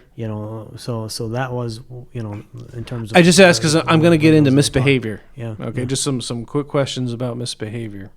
And middle school, late elementary school, early high school, it's where the most misbehavior is. Later high school, earlier elementary school, less. Okay. So your experience in Islamic schools, how often do you have to suspend a kid? Short answer, okay? How often? Sure. Yeah, keep it concise as possible. Short answer. Don't overthink it. I'd probably say, you mean the same kid or? No, in general, how often are you issuing a suspension to a kid? Probably, a couple times a year. Couple times a year? Yeah. How often detention? It varies. Some months might go by and you don't give anyone detention. Some months, a couple kids. More in the winter? Not. You not, don't know not per se. more misbehavior in the winter? Not that I have noticed. How often do kids get kicked out of class? So I actually have, for me, You have a system in place? I have a system in place that, students shouldn't get kicked out of class. Okay. No, they shouldn't. Well, there might be sometimes, but the way, if it's a reliance on it is a huge problem. Yeah. So if it gets to the point where, let's say, a student is if a student, whatever the issue is, I think that teachers should handle it themselves in class. And they do have, my support. And again, not just saying I support you or I actually do empower. They ask me, oh, what do you think I should? Well, what do you have the authority to, within this area to, this is your class, your student. You tell me if you want to meet with a parent, you want me to sit in on that meeting, just let me know. We'll schedule something that works for me, Okay. you and the parent, and So this teacher should handle things in class, and a lot of it is small. Alhamdulillah, the stuff we deal in Islamic school is not. How often kids getting kicked out of class? So Daily? so that's what I'm saying. Daily. That's what I'm saying. I tell teachers if it's not something that involves student safety, you handle it, in class. Okay. Don't kick the student out, and then Okay. if you need my support after that, then you can involve me. If it it's ongoing, whatnot, involve me. I'll meet with the student. I'll get involved without kicking the student out because that doesn't. Most of the time, here's what happens with Has students. to involve student safety. That's good. You have a clear criteria Yes. for that. Not every school Student has safety, that. like their own or other students or teacher, right? If it's something, then I even say then call me right away. Okay. Call the officer. I'll come get the student. Okay. Don't kick them out of class. Okay, but that's a removal from class. That's like I mean, kicked if out. you want to, How often you're removing a kid from the class? Kids coming to see you during class. Teachers I'd have say them go out. Not How often? maybe Daily? a couple of times a year. No, Couple not times daily a year. at all, no, That's pretty good. No. Allahu Akbar. Even with middle school. Alhamdulillah, I mean, again, overall, Even with middle school. Look, we have high standards, high expectations for our kids, but I feel like we feel like their behavior, we want it to be better, right? I mean, we have high, and then you go. You take them on a field trip, or you go visit another school, like to play, friendly sports games or whatever. and then like, oh, mashallah, your students are so well behaved, or oh, excellent kids and whatnot. And I'm thinking like, like, alhamdulillah, but our expectations are much higher for them. But we don't have the that extreme bad behavior. And again, yes, you do have to occasionally, how I expel a student, right? Okay. So it's in all my years, I've probably expelled, I want to say maybe 4 or 5 students. 4 or 5 students. Yes. How many? So 12, you say, 12 years you've been a it's not even like every year. Maybe you can say every other year. 12 years you've been a principal? 10? No, a little bit less, maybe around that. So you can say 10. About every other year. Every other year, okay. You might expel a student. How often do you got to call a parent over a kid's misbehavior, trying to call in the parent as a mechanism to rectify a kid's behavior? How often does that happen? So we again, as part of the process, we talk a lot weekly with you just want numbers, huh? Monthly. So again, for us is okay. Teachers involving parents. It's not even about me. I mean, for me, as how often do I call as a principal? Probably, I would say, for different issues, it doesn't have to be behavior related. It could be just, a different issue. Maybe. I'm asking about behavior. Behavior specifically, probably. Weekly. Well, when I call parents, a couple of times a year. Okay. What kind of direction do you give the teachers about calling parents? So I'd say, that's what I was getting at. Is there clear expectations with that too? Yeah. So calling parents shouldn't just be when the student is in trouble. Sure, so establish a relationship with a parent in general. So it might not be, okay, the student is misbehaving. Maybe they're, okay, I noticed today they're struggling with this lesson. Do the teachers do that? That was something that, because everyone, they always say that. Okay, school leaders always found that kind of difficult to do. It's not easy to do. So that's true. It's not proactive, positive calls. Yes. So what are the guidelines? So some teachers don't do them at all. To calling and some do them, infrequently. But even that infrequently is good enough because it establishes that, or it doesn't have to be a call, right? It is a good thing to do. I'm not trying to discourage it. The good thing is for us. Right, parent comes in for a school event. Teacher sees them, even talking to them for half a minute to hear. Right. Yeah. Oh, that building that relationship. Definitely. I think that's the key. That's good. How you do that, whether it's through calling the parents as a negative consequence for behavior. Yeah. What are the guidelines given to teachers for that? So should they do it? It shouldn't be the first thing they do, for sure, because if you're always contacting parents, calling or emailing parents about their kids' misbehavior, they're just going to tune it out. They're going to, and again, if it's that big of a problem that is a serious issue that's happening on a daily basis, that kid shouldn't be. Right. I mean, we have a choice. I don't know about public schools, but we get to, again, just like families choose us, we choose them too. Sure. It goes both ways. Yes. And yes, when your enrollment is low and you're depending on that tuition, it's harder, but that's part of why, and we'll get to that. How do you take Islamic schools, to the next level, because a lot of them, if they're operating, at kind of a... That was going to be my final question, actually, with the question you just asked. Well, we should probably start with that, because that's kind of whoa, okay. 10 years as a principal, how many school fights you dealt with? I mean, physical fights between students. Oh. They got physical. Had to be broken up or something. Probably a couple. He doesn't want to give an exact number. I mean, I mean, that I was the... Two's not a whole lot. I think, probably I would say, where students were physically... So that's one thing that I don't actually tolerate at all. I hope not. At all. Do you let them play fight? No, and I tell them, hey, if you want to play fight, why don't you come, suggest you want to start, let's say, a wrestling team or club or something, and then we can do it the right way. Sure. But play fight at home, with your siblings or your parents, if your parents allow you to. Right. Don't play fight in school setting, because very quickly that gets out of control, and I mean, there's just a lot of... And liability. There's a lot of benefit to explaining liability to kids. Liability, even themselves, right? I mean, they happily play fight until one of them isn't happily anymore, and they're just not happy about it, or they got hurt. Some of them whatever. can have a very high threshold for that, though. Yeah, it's true, but you know what I mean. As soon as it's not going the way they expect it to be, or the way they like it, it's no longer. They're not happy anymore, and it's it's like 10 years, school fights 2. How many times? I'd say 2 or 3 that I broke off. Okay. and not I'm thinking even if that, but I'd say probably actual physical fighting. Nothing too crazy, but actual two students actually physically fighting. And that happens probably a couple times a year, maybe 2-3 times a year. Okay. But that I don't witness. Sure. But like I said, I don't tolerate it all. If they're actual physical fighting, to me, I automatically suspend them. I call their parents in. Okay. That's not something I tolerate because. Again, Gotta it's be a not safe acceptable. place. It's you open that door, you're lenient with that, and again, I feel like a lot more would be fighting. Sure. And if someone is going to fight every day, where we have to spend them every day, or every other day, then they're not in the right place. At least for us, we're not equipped to. Sure. Not to say that they can't, resolve these issues and whatnot. And we've had people. Can't let that stuff fly. See. Middle schoolers, though, they can have a way of having tension brewing between them, and it's hard to detect until it blows up one day. Yeah. That can happen a lot. Yeah. I think being involved day to day and I even Absolutely. play with them in recess sometimes, Absolutely. and got to be monitoring involved, the kids too. Just being looking for those initial signs of withdrawal and things.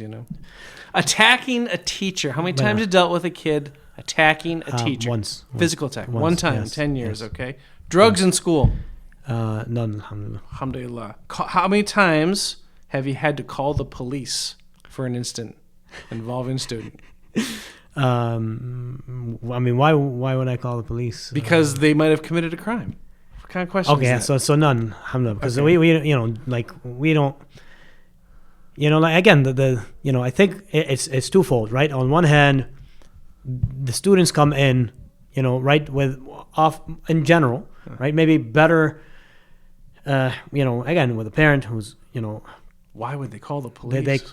I guess they care more about the. He's not worked in the public more schools, involved, people. They care more about their child, right? Sure. They come already with that from their parents' end, right? And then from our end, the expectations are higher. Yes. And the so we, that doesn't make sense to me at all. Alhamdulillah. Limited experience in the at least, public schools is what that means. If he's not, because if even if a kid has, you don't have a school resource done officer, something, clearly. no. That's the thing. In many public schools, they have a school resource officer. Yeah. So you don't call. You do call the police, but the police are there already. already. It can happen for any number of reasons. Believe me. Well, obviously, if someone's committing a serious crime, but alhamdulillah, we haven't dealt with any of our students There's doing assaults. There's sexual harassment. Yeah. So There's drug trafficking. Yeah. There's So, public indecency. Yeah. Oh, okay. Public So, alhamdulillah, urination. alhamdulillah, There's so many things, bro. No, alhamdulillah, we don't deal with, generally speaking, I haven't even heard of any other principal or any other slag school calling the cops on their own student or where that type of stuff is happening. Mashallah. Okay, kids dating and flirting. Okay, how much do you deal with that in the Islamic schools? The prerequisite or the signs of it that's going to happen. You do see some of that, but you address it right away, and that kind of because then they realize, all right, so number one, if I couldn't get away with this, how am I going to get away with actual that actual stuff? With something smaller I couldn't get away with, but number two, you involve the parents. I think that's also key. Number three, you explain to them. Something simple as for example, the Prophet ﷺ, the story for in some cases is just putting themselves in certain situations that aren't even what I mean, aren't even bad in of themselves, but you're putting yourself in that situation. You share with them just examples from the Sunnah. The Prophet ﷺ, for example, once was walking at night with his own wife and two companions, right? When he's in he called them back and he identified her as his wife. Hada Safiya. Right? Hadihi, right? Hadihi, sorry. But he identified her to two of the. He's the best of it, and Subhanallah, Rasulullah. They would never think bad of the Prophet ﷺ, right? But he made sure. but yeah, I mean, but he didn't put himself in. He didn't say, oh, they shouldn't assume, or on the Prophet of Allah, or if they don't know, they should, or any of that, right? Yes. Or wasn't oblivious. No, he was mindful of, okay, this is what might come, what shaitan might put in people's mind, and let me avoid that whole thing. So that helps kids, and again, I think a lot of it is, they're kids, but they're young adults, in the sense that they understand a lot more than what sometimes we give them credit for. Without a doubt. And I was actually extremely impressed with the depth of thought of the fourth graders who I was talking to today. But, and I taught fourth grade for 5 years. I knew that, but I was good to be reminded of that. Yeah. But actually, even beyond that, the kids in the school, they were wise. They were wise for their age. So, and I think that's a core of what we do and what Islamic schools should do. It's not just about teaching, the math and the science, or even the reading Quran, memorizing, right? These things, right? The virtues. It's so a lot goes into that, but I think that's key. That's tarbiyah, right? Yes. That's that's a key part of it. So, and I think, see, a lot of the stuff you're talking about also, it should be going down in number. Whether it's suspensions, whether it's detentions, whatnot, because those are, think of them like deterrents, kind of like the hudud, right? They might occasionally be implemented. How many times have you implemented the hudud on a student? Think of them in that sense, right? I mean, they're more of a. You just can't answer straight, can you? So they're actual, they're there. If someone does break that rule, they're going to be implemented, right? If they meet all the criteria and everything. That's in the school disciplinary policy. Right. But more often than not, they're not implemented. Not because you don't want to implement them or not, but because I have a video on my channel for people. You look it up in the videos tab. I show the research of how often the hudud is actually implemented in Saudi Arabia from like 1980 to 1993 or something like that. It's a very, very small amount. But it's big, but the deterrent is there. Yeah. Sorry, go ahead. I mean, again, as a deterrent, but also to having an actual system in place, right? Yes. Mm-hmm. Because if people, and again, so students will ask you, like if I don't, or even sometimes your own kids, like, do this, and they're like, or what, type of thing, like what's because they want to know what's the consequence, right? What could they get in trouble for, right? They start doing that calculating as they go. But now if that's the default and that's the go, like that's there just to put a stop to behavior, unwanted behavior that's actually serious and severe, right? Or it was sometimes small, but if it's ongoing and defiant and disrespectful, that even if it's something small, but it's because this adds up, then but that's there just to kind of control that immediate behavior, right? And then to build something bigger than that, right? I mean, you want to develop that relationship with them. You want to, they shouldn't see it as, okay, you're out to get them, or you're just punishing them, or again, it goes back to. I mean, everything goes back to this, like so many examples. I feel like, we just stick to that. If we just take that model and just try our best to implement it, just take and implement, even without trying to think, analyze and think, and why did it, and you know what I mean? Which sometimes I feel like we want to know, like, the wisdom here, or what, like, analyze it and, the outcome. No, just simply take it and implement it. Don't even think about something like what is it doing or why, right? Just implement it. The Prophet ﷺ used to do it. Just do the same things that the Prophet ﷺ used to do. You know what I mean? Like it goes. And I think that's also, going back to the book, leadership lessons. Again, some of them are more complex and more, you see kind of reasoning and rational, but some of them are just simple things, that you just implement. Like in that case, like. The example I gave, leaders eating last, just be the last to eat. Be a better leader. Be the last one to. If there's food, let's say you guys, are serving food, let's say, at lunch, be the last one to. Don't, the food might be delicious. You might be hungry, whatever the case may be. Right. Make sure everyone ate before you go serve, I mean, this is something very simple, but yes, it'll make you as, and you don't have to say it. I'm the last to eat. Actually, don't say it, because that's worse, right? Of course, that makes it worse. But people will on their own feel like, okay, no, you care more about me than about your own self. Yeah. You know, with the basic, you know, these are the basic needs, right? So you're not putting yourself always, you know, before me. Okay, you eat first before I eat. You get to rest before I rest. You know what I mean? So, you know, I'm doing all the work. You're not doing anything. You know, like all that stuff. You know, again, and I think that's key to building a sense of community. Even I mean, with kids, I think involving them. I mean, I truly believe. I mean, take their input. You know. They have, for example, you know, our graduation coming up at the end of the year. And, you know, one of the things when discussing with teachers, discuss it with the students, you know, have them have a say. And yeah, sure, you might decide at the end of the day as a teacher, but, you know, get their input, you know, help guide them through that decision. But don't just say, okay, this is what you're presenting and that's it. Well, I don't care if you know it, you don't know it, you like it, you don't like it, you know, any of that.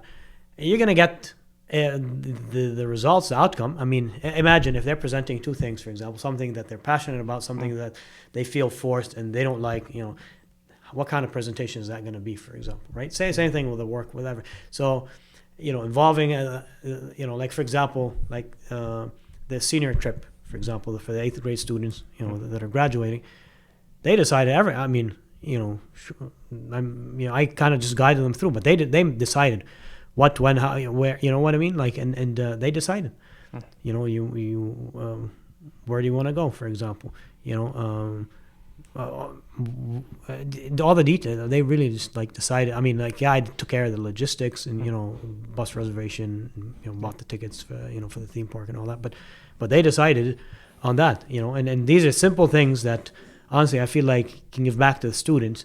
Let them decide on the things that, Why do I care where they're going to go on a field? Again, as long as they're not going to pick something that's inappropriate or that's you know, unreasonable, right? Yeah. They're picking between, you know, 2 things or 3 things that, you know, and again, you know, helps them make decisions collectively as a group too, and you're guiding them. But again, not everything, right? So some things sometimes, oh well, you know, why do I have to learn this, or why, you know, or you know what I mean? No, you have to also. So that's where the balance comes in. Yeah. You know, because if it's up to them, I mean, you know how things would be. You know what I mean? Like, I gotta say, it really does say something about the Islamic schools that the police question threw you off a little bit.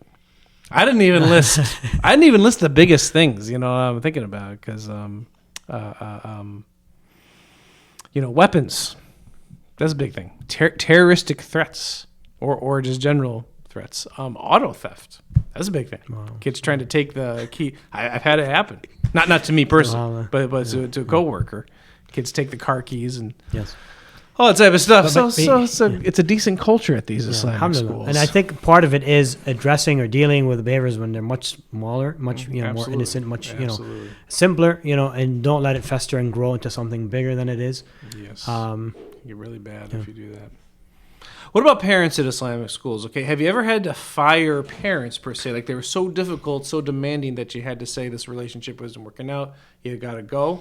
How often do you? I've heard of you know, a few schools doing that, like with, you know, a few parents, but it doesn't happen too often. I mean, I have never done that, and I feel like for me, there have been a few difficult parents over the years, but again, I feel like few things that I do that always have helped. Number one, don't take things personally. You know, if a parent is frustrated, upset about something, whatever. Very big in education. You know, don't take it personally. You know, it's not about me. It's not about, you know, even if they say it's about you, it's not really about you. Even if they say, it's your fault, you know, just don't take it personally. Sounds like marriage almost. You know, and you know, 99% of the time, it truly isn't about you. It's about completely, you know, And I think off the bat, you know, if you don't hold a grudge and just let it go, almost always, I'd say in my experience. It's all right. Keep going. The janitors are rearranging some chairs over there, being a little noisy. So this is a real school experience podcast here, students. Viewers. Sorry. So almost always, you know, the parent will come back and, you know, if not apologize, you know, they don't always have to. And I'm not looking for an apology, right? You know, because again, at the end of the day, it's not about. It's really not. If I don't take it personal, really is like marriage. It's not about me. At the end of the day, it's, about serving these kids' needs and working together to help those students out. So even if they don't apologize, they just move on. You move on too, and you don't, don't dwell on it. Don't make it a bigger problem. Don't, but at the same time, don't be a pushover, right? If there's a school policy, don't just, okay, the parent comes and they're upset and you're just going to, okay, fine, explain, listen, so you understand where I come from, but also explain. And a lot of times when you explain the reasoning behind it, most of the time, I mean, they'll agree with you, because it's not like these are rocket science like decisions you're making. They're basic, simple decisions that make sense. It's very simple things, but they don't know the reasoning that goes into it. Sure. That's the thing. So when you explain the reasoning, it becomes much easier for them to, okay, it's just, and then really does sound like marriage, actually. Yeah. And sometimes you gotta find something. Okay, what is it that the issue for them? What is the underlying issue that they care about, and can you accommodate that without actually breaking school policies and rules and preferential treatment and making it worse for others or for yourself? And sometimes there is those situations. Is there something they're asking for, something simple, right? And you could easily accommodate that. It's not a big deal. You know what I mean? Yes. Final question. Well, it's two questions, but they go together. What do Islamic schools in America need to do to go to the next level? What do they need to go to the next level? And with the very fabric of public schools deteriorating right before our very eyes, can Islamic schools become the premier K-12 education institutes in North America? Do they have that potential? Sure. Because we should dream big, should we not? Sure. So I'll answer the second part first. Mm-hmm. So if they actually, do the things that they need to do to take the schools to the next level on a collective level, not necessarily every single school, but it's not just one isolated school, but collectively as a community, yes. As an ummah, you can say collectively, or at least in the United States, as a collective community, actually driving our schools, doing what needs to be, which I'll get to in a minute, then we have not just the potential, because we have the resources. It's not a matter of having the funding and the resources. We have the minds and the people and the person. It's just a matter of having a framework and a structure where you bring it all together. And that's actually a big part of what I feel that my role is as school principal. It's a big part of it is just being the glue that brings everything together. Sure. And you're saying there needs to be something like that for Islamic schools in North America more broadly, like as a community. Yes. So definitely, I have the same perception, having been to multiple different schools. Yes. Like I see the same potential in many of them, and kind of the same sort of tweaks in the same areas of improvement that need to be done. There's commonality amongst them. Yeah, there's a lot of commonality, and the thing is, instead of every school trying to figure it out for themselves. Yes, this is the point. You know what I mean? Mm-hmm. Bringing all that together. Yes. Again, they're still operating independently, but there's a lot more collaboration, connection, shared resources, shared pool of knowledge, and there is kind of, a bigger umbrella that kind of helps with, resources, training, facilitating a structure, you can say, a bigger structure. So every school should have its own structure to function properly, and then collectively you should have a bigger structure that brings us all together beyond that. So that's like a bigger vision rather than just like as thinking as individuals and then as a community, right? Thinking as individual schools and then as a community of schools, So and there's lots of potential there. As an ummah. Yes. Yeah. Mm-hmm. And I think there's lots of potential there, and it's doable. It's not something far-fetched, and we have the just the work that you see happening within our schools, or the fact that our enrollment is growing, where a lot of, just schools are struggling in terms of systems, right? Maybe individual schools Islamic schools might be struggling, but overall as a system, despite our challenges and our problems, and the limitations, you see the great work that's being done, the good things that are coming out of it, the direction it's moving in. So definitely the potential is there to achieve that. Now, going back to the first piece, Yes. I think having, again, we touched on some of those, but you need that structure or that vision and that leadership and the right personnel and developing over time.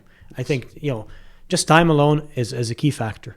Just sticking things through, like just persisting, literally just persisting. With it and building a framework where all these consistency over time, and even in small, but building that framework where all these things can come together. Yes. That's really what I try to do. With every school that I have worked with, and part of that. So a lot of the challenges tied to funding, right? Limited funding. So as Islamic schools, how do you increase funding or kind of manage it? So first you have to understand the finances of Islamic schools. Where does the funding come from? How does it operate? And as private schools in general, most of their funding come from tuition. Right. The parents choose to put their child in the school and they pay tuition. Right. Also, part that ties into that, the demographics, right, and the income levels of the families you serve, because that ties into how much tuition you can charge, and ties to how many families are asking for financial assistance from the school or paying a reduced tuition. And so that's the bulk, right? Tuition. And then there's donations from the community, right? And that's great, that's supplemental, but that should never be. And the problem becomes when a school relies on that year to year to just operate, and without it, a school can't stay open if they don't fundraise a certain amount of money. Right.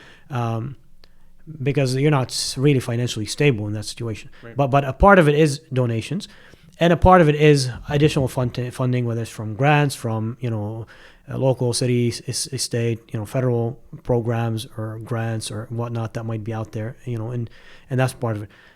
But tuition is the main way, right? So it ties directly to enrollment, the number of students you have, and enrollment ties to quality of the program you have. Among the space and other factors, right. but even if you have space, it ties to the quality that you have, right? And you can't improve the quality, you can't improve increase enrollment without improving the quality of the educational program. You can't improve the educational program without funding. You can't increase funding without increasing enrollment. So you see the cycle, Sure. So the goal is, yes, you're stuck in that cycle, but the goal is to, okay, with the funding that you have and the resources you have and the team you have, how can you maximize efficiency and effectiveness to improve the quality of your educational program, even by 10, 20%, whatever, right? By a bit, right? And that, in turn, will increase your enrollment by, incrementally, but it'll increase it. You'll retain more of your students because the families are happy. They see, okay, things are moving in a good direction. Things are improving. They're happy overall. So more of them stay, and you attract more students, right? Through word of mouth, through just in general, right? More. You'll see a lot of Islamic schools, they get a lot of new students, but sometimes if their enrollment isn't going up because they have a lot of turnover, so they get a lot of new students each year, and they lose a lot of students each year. That's ugly when that happens, actually. So you have to implement strategies to, again, improve the educational program that you're offering at the school, and sometimes it's simple things, that you can do. But the point is, whatever within your capacity you can improve, you improve, and that in turn increases retention and new students, so increases enrollment, which increases funding. So now you can inject some money back, into the school program because you have more funds, and again, so it's like a gradual cycle. So it's a cycle, but overall you want to push that cycle up and up. So gradually it's going up, it's an upward trend, not just stagnant, or even going down. But so if you look at the expenses of schools in general, right, you'll see that generally speaking, and it varies from school to school. And talking about private schools specifically, I don't know if public schools, but I'd assume they're probably similar in some aspects. But and definitely for Islamic schools, but private schools in general, right, the funding comes in from tuition, the bulk of it, right. But as far as this is revenue. Right, and some donations and some other funding, right? Other sources of funding, grants and government, whatever, right? Other federal programs, whatever. But that's tuition is the bulk of the income. Now, what's the bulk of the expense? It's salaries, right? It's personnel. So 70 to 90%, and it varies. Some schools it's 70%, Sure. and they have 30% they spend on other things, sure. Like from the lights and just the utilities to or rent if they're renting a facility, they don't own it, or books, sure. and furniture and everything else, right?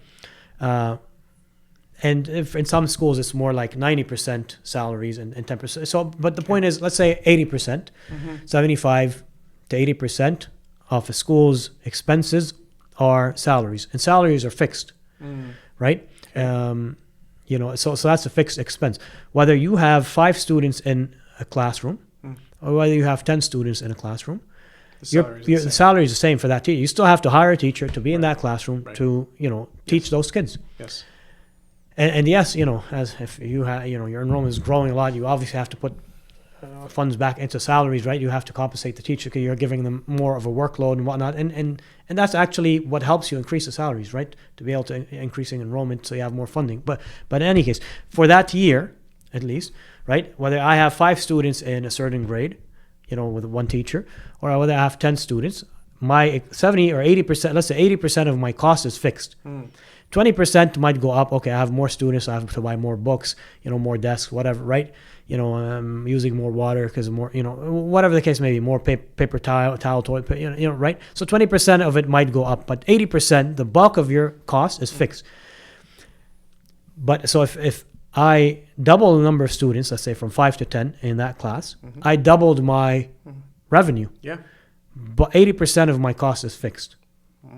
So I have more funding now that I can put back into the school, allocate the things that I didn't have funds for. Sure. And that's the way to do it. That's how you really... It's the model for growth. That's the model for... You need to gradually, incrementally improve things with whatever you have. Yes. And you can't complain. Again, you can use excuses, but whatever you have, you can always, do it even a bit better than what is being done, right? And that will increase your enrollment, which will increase your revenue, which will increase the funding you can put back in towards salaries, additional resources, growing the school, improving the school, whatever it is, from the facilities to the programs to resources and everything else in between, right? To investing back in training teachers, to, improving the, salaries, to retain teachers, right? Because, what good is it if you train a teacher and they're great now, but then they leave to get a job somewhere else that pays, a couple thousand more, for example, right? So that's really the model that I followed that has worked for me in multiple schools, alhamdulillah. So and you've grown enrollment at all the schools you've been to. Is that yes, correct? Yes. Because, you meant to mention that earlier. Yes. So alhamdulillah, I mean, one of the schools I was with, for 6 years in Florida. So enrollment there grew from about 87 students or so to over 270 students in those 6 years. That's very good. And that we went from, again, schools, a lot of schools struggle just to break even. Yeah. But alhamdulillah, we went from, just finance being a challenge to having, huge surpluses, right? We're talking about hundreds of thousands of dollars of surplus without relying on donations. And then donations are extra. Great. Donations, bring them in. Let's further develop the school with it. Let's build on that. That was something that we wanted to do, but it's we can't afford to do just from the money coming in from tuition. Use the donations for that, not for the basic, to operate the basic program. Schools that rely on donations to operate are struggling, and that sense of the teachers, the staff, the principal worrying about where their next paycheck is coming, or is it going to come there or not? Are we going to make payroll?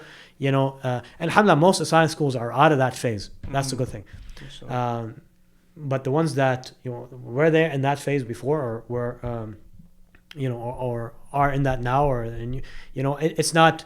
I don't think people aren't going to say it, but if someone's in the back of their mind, are ready to, I have to be ready to find another job if this school shuts down or they can't pay me or whatever. Absolutely. They're not going to be focused on what they should be doing. That's the model that I followed. Even like here at this school, this is my second school year with this school, and so wrapping up the second school year, alhamdulillah. Same.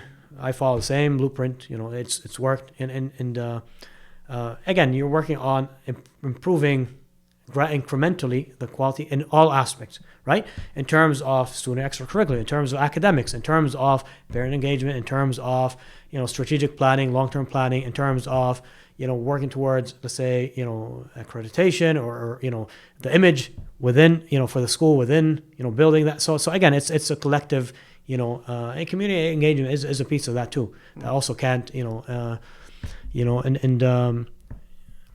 also, I mean, we probably won't get into that now, but also, for example, being a male principal of an Islamic school, how does that factor in versus, a female principal of an Islamic school? And also students, right? Male students versus, female students, and those trends. And I think you're those are talking about mitigating attrition of male students. But as a factor in that, when you have a male principal, because this is an issue. So there's, I guess we're going to get into attrition of male students. So not per se attrition of students in general, but also not having a lot of male students, right? When you look at the ratios, yes, right, you have more girls than boys, right? Generally speaking, again, there might be exceptions in Islamic schools, but that's generally. And as they grow into older grades, the rate, then you see the ratios more, right? Yes. In the younger grades, in some cases, you might have more boys than girls in some grades. Right. But as you see that trend, it's a clear trend across. I've known that at all a lot of Islamic schools. Yes. And of course, the staff ratio of teachers heavily weighted on the females. That too. The two phenomenon are clearly related. Anyway. Yes, but I was thinking even beyond that in terms of now most board members are male, are men, right? And some, in some cases, certain boards, all of them might be male, right? But most board members in general are male, right? Community engagement, right? Again, I mean, it does make a difference. Not that female principals or sisters that are principals can't engage the community. They can, and they do, and some of them do it wonderfully. But the dynamic is also different, and I think it's important to discuss. I mean, I won't go into the details of it, but just think the fact that as a male who gives khutbah, for example, once a month at the masjid. Yes. Just as a school principal, not even if I'm not talking about the school. Sure. The impact of that within the community, building credibility for the school. Like there's almost greater possibility for presence in the community. Period. For a male that a sister doesn't have available. Automatically you have an audience that comes every week on Friday. Right, regardless of where their kids attend school, whatnot, or just in general, everything, right? What they think about the school, and just you being the principal of the Islamic school, and they are learning from you. Yeah. So some of them think, oh well, I'm learning this from the khutbah. Why don't I put my kid to learn this every day from the principal in assembly, for example, right? Sure. Yep. Or from the teachers, or bringing in examples, right? Tying sometimes. Mentioning, and again, occasionally, and if you look at my khutbahs, they're not heavily, occasionally I'll talk about Islamic schools, Islamic education. I'll talk about, I'll mention, my experience, or talk about specific, incidents or things, like interactions with students or, Sure. But that's not the vast majority are other topics, just in general. Sure. A general khutbah about, the Islamic topic, depends on, different topics, right? But just that in of itself builds, again, it builds a presence for the school within the community, builds, connection, builds trust, builds credibility, and it does help. And again, that's not the only thing, but that's one thing, right? There's a lot of other things. That's what I'm saying. There's a lot of you use a wide variety of strategies. All different areas are targeted, and you improve incrementally in everything, and automatically the school is a little bit better with what you have, right?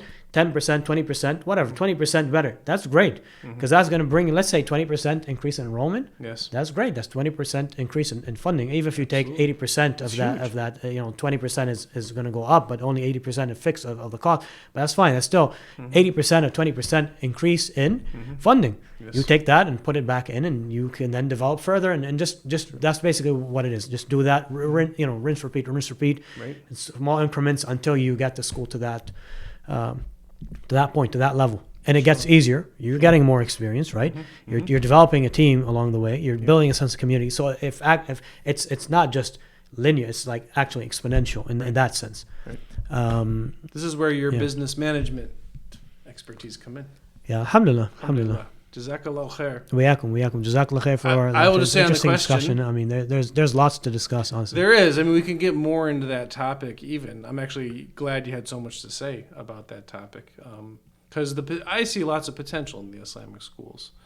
You know, the community is so much better. The environment. I tweeted out today while I was in the school, and it was during dismissal time, and I was around the middle schoolers. And I realized, having been around high schoolers and middle schools and public schools so much, I'm conditioned when I'm around those kids of just expecting them to swear. And I made a commitment a long time ago when I was in the public schools that I wasn't going to let any kid ever do that and just let it go. I was always going to say to them, at least, please do not swear. Because many teachers nowadays, they will just let it go. Like they don't care. I never do that. And sometimes 100, 150 times in the day, I'm saying, please do not swear. Please do not swear. I'll always say that. So just being around kids that age during dismissal, my brain was like waiting for them to swear.